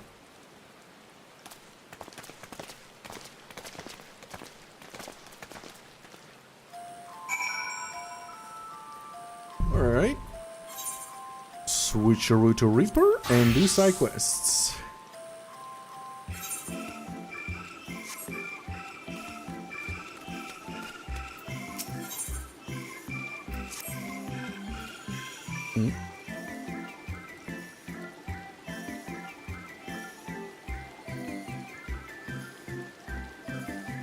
Excuse me, do you have a moment? I have an urgent task to attend to, and I could use some assistance. As a supervisor of the sector, I was concerned with how cool the air in Morville Forest felt as I walked through on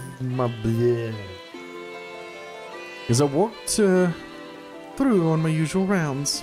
Ordinarily, it should be a touch more humid.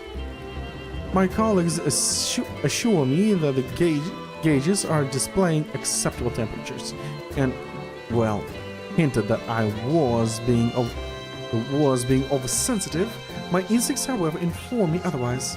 Would you mind assisting me with more thorough investigation? Sure. Thank you. Payment will be forthcoming, of course. But first, let us begin by assessing the problem from within the forest itself.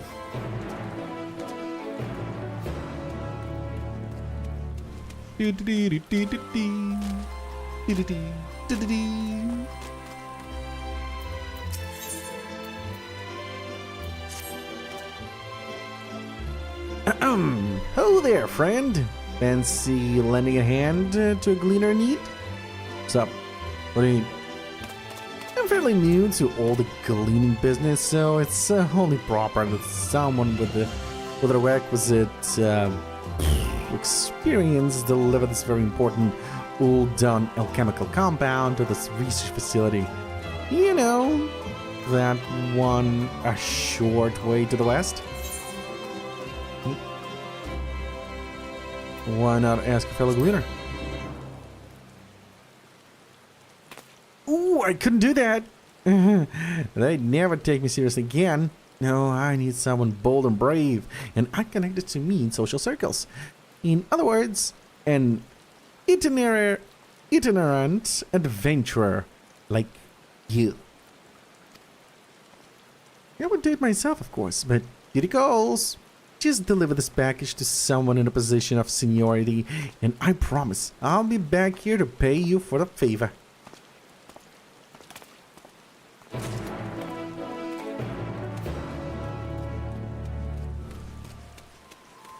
Oh, this umbrella is fucked because of that scythe.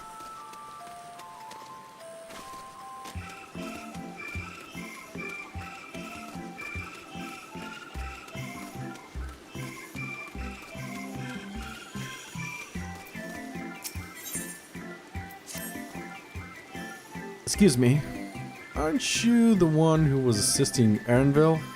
You have a moment so I could also use some help with a certain task. What's up? Simply put, I have to hunt down a number of caribou. But as this is the first job I've accepted, which requires any degree of violence, I'm not entirely confident in how I should approach my prey. You seem like the type of woman who's seen her fair share of combat. What if I could observe you from the concealment while you engage my target, Fauna? I would need you to spend all day on it, of course. 1 or 2 examples in the forest west of here should be plenty. Let's say 2, shall we? I'll even pay you. Please? Alright. Let me see what I can do.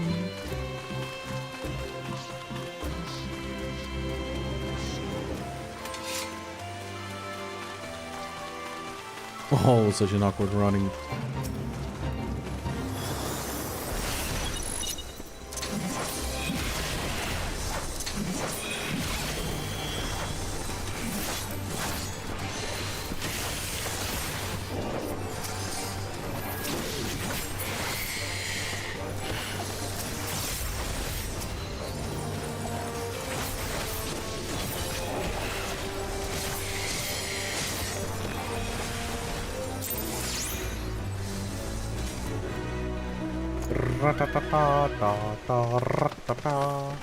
Okay.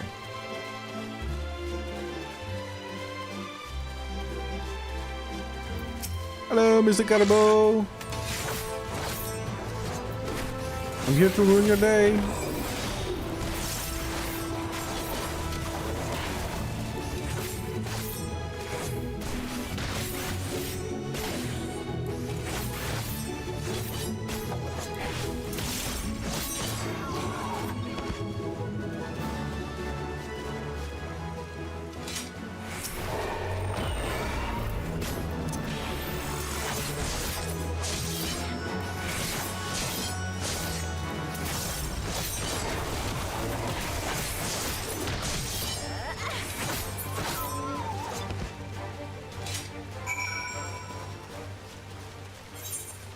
What's over here? The laughing matter.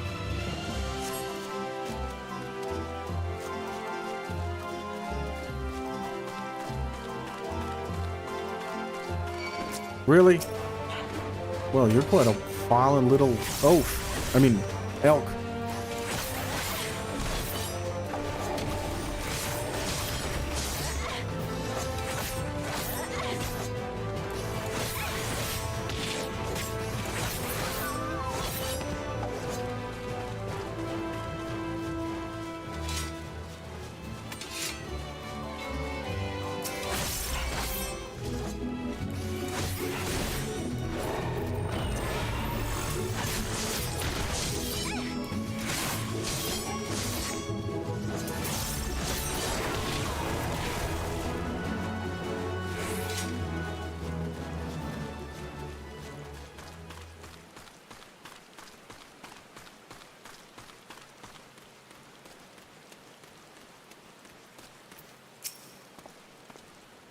Mm-hmm.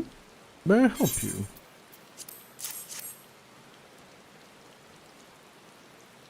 Ah, yes, the Ulden compound. Excuse me, but whatever happened to the gleaner I was told to expect? You don't quite match his description.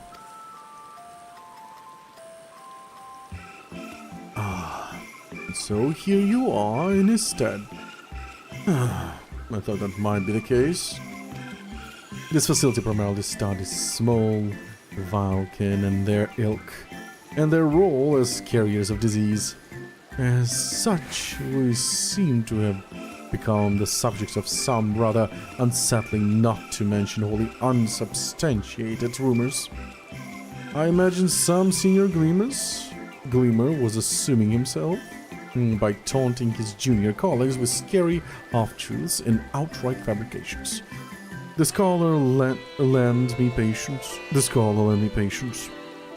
But such jests lead to no end of troubles for us.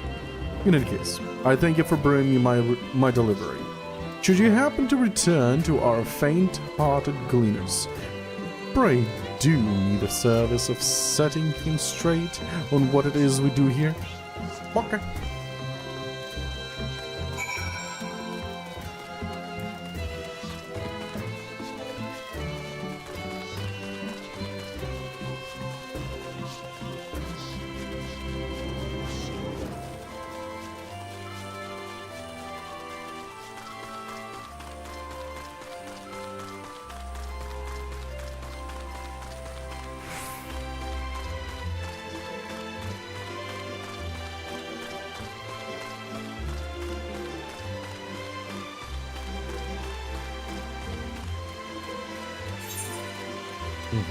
The next stop is actually what the crystal is.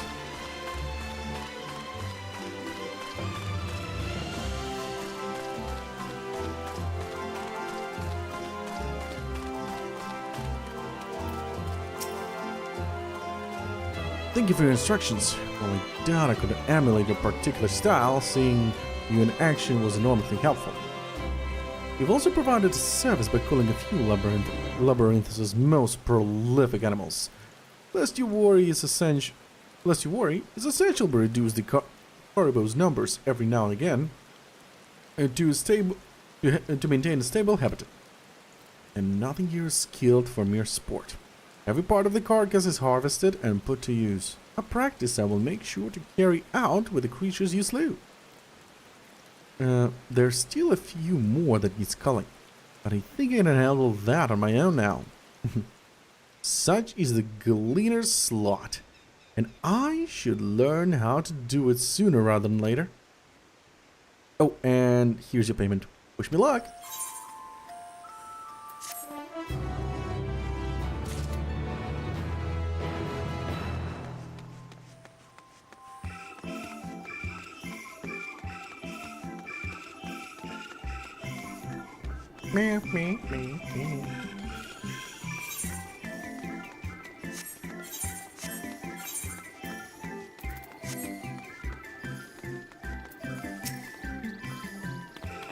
You're back! And not suffering any horrible maladies? Well, nothing visible anyway. What was that? You think someone's been having a laugh at my expense? But the others told me.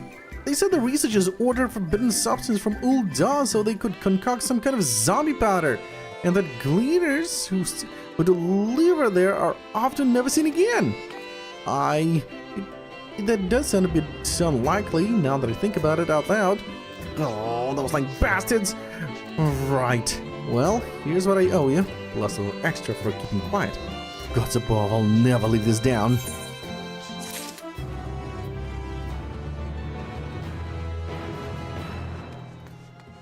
They made a Funi.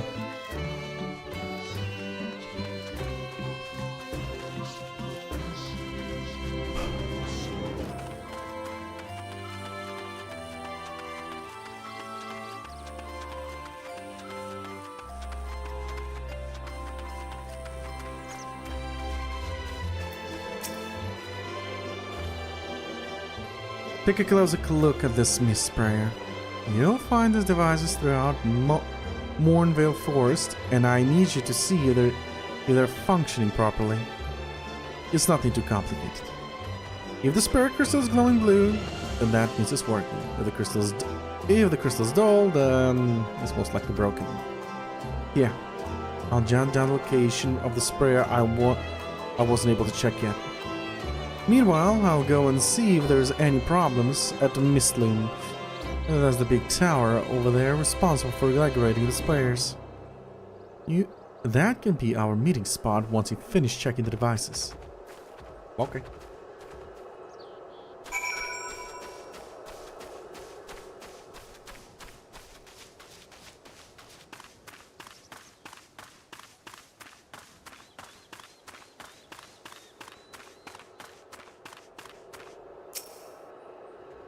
No, this one seems fine.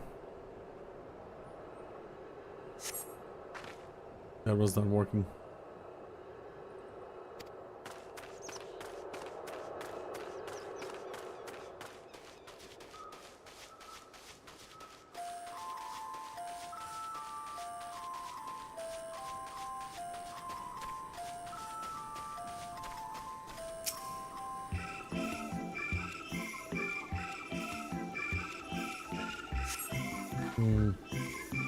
The sprayer's case is cracked.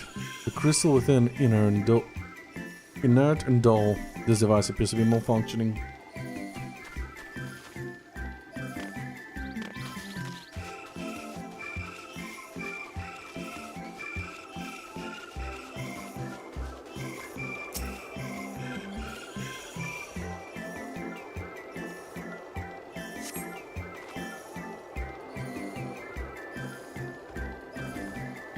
The crystal is glowing blue.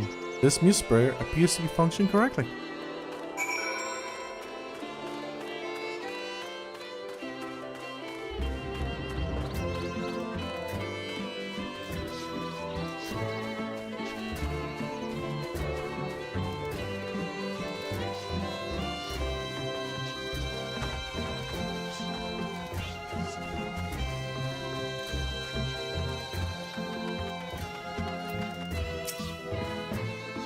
Well, Mr. Technicians can detect nothing around the tower's working. Any issues with the sprayers? Aha, so there was a malfunction after all. The spirit's job is to keep the cereal blanket out of mist, to accurately simulate the moist, laden air of sudden forest habitats. One broken device had no effect on the temperature, but the humidity had fallen out of the optimal range. If we hadn't caught the change, we would have started seeing an adverse effect of the forest flora and fauna. Nice work, but I didn't bring a payment with me. Come back to the upper Ekranthos, and we can settle accounts there. Back there's literally a city. Well, not a city, but a checkpoint over there. Why go back? You guys suck.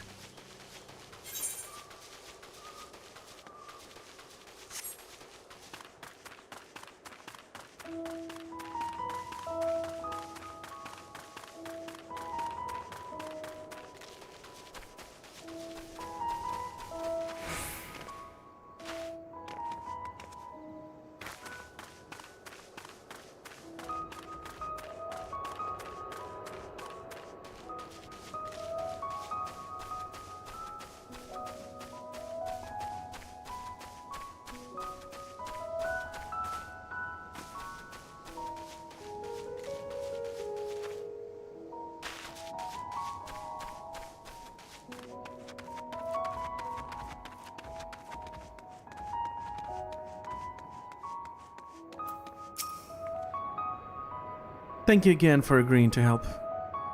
It goes to show that mechanical gauges aren't always as important as trusting one's own senses. Your remunerations as promised. Now, I must see about organizing repairs for the broken sprayer.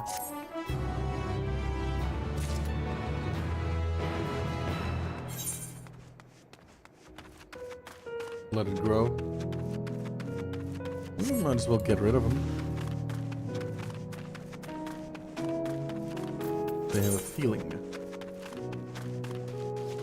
I will need those.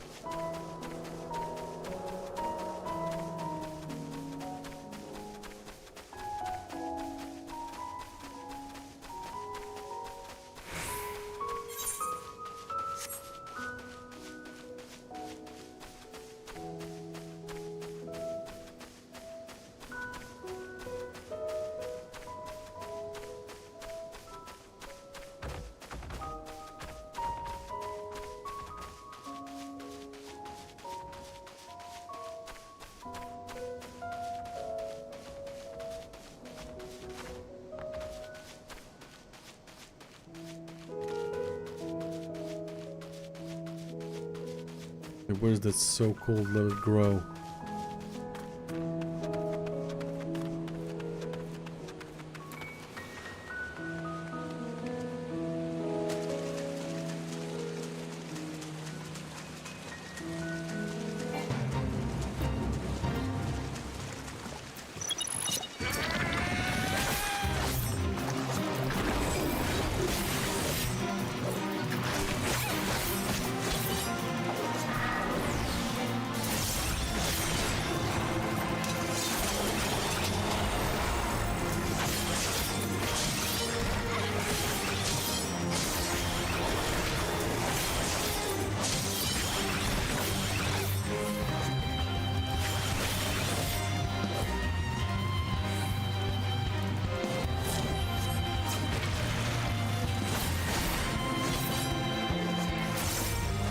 Oh no, it's the poop monster! Alright, forgot to do this.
Victory is mine.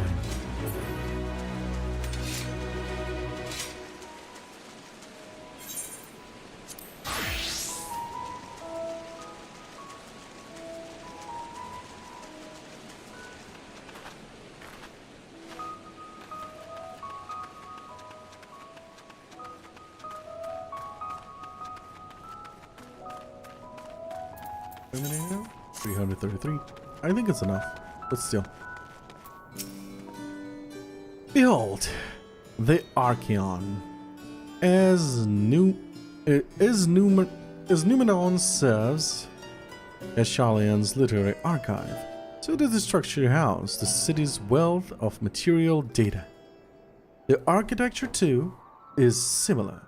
This building you see is merely the upper entrance, an access point to the vaults carved into the cliff side itself.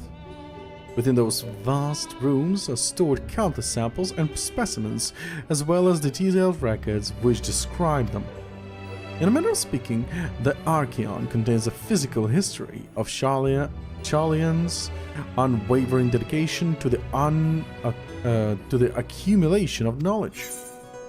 Okay. Oh my god.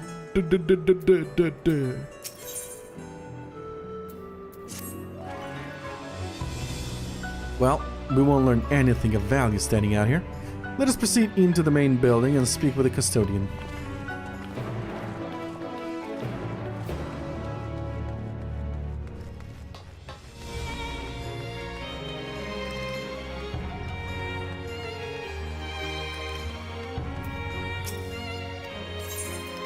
Nope.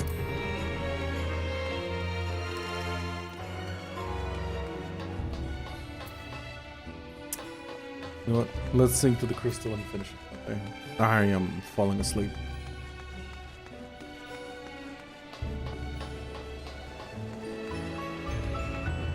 Oh, gemstone trainer. Alright. Perfect.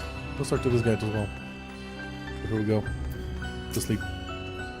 In the market for something on the rare side, got a whole village worth of surplus from the Archeon, some of which can even be yours for some bi-colored gems. You know, access to regional gem exchange, trade bi-colored gems, variety, blah blah blah, exclusive, blah blah blah. Are you kidding me? This is what I start with?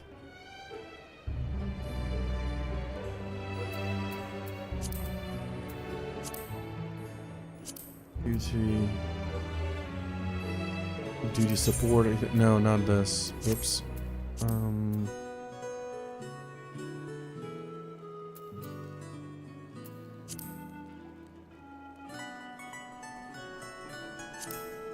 Oh, here it is. Shared faith.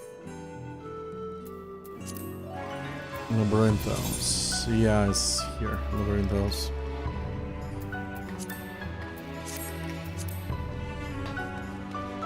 Alright, let's do the crystal and go to sleep. I am fucking turning off.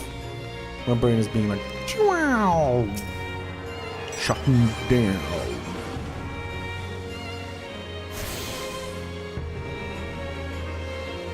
Well then. I was here. Glad you were here. Thanks for chatting.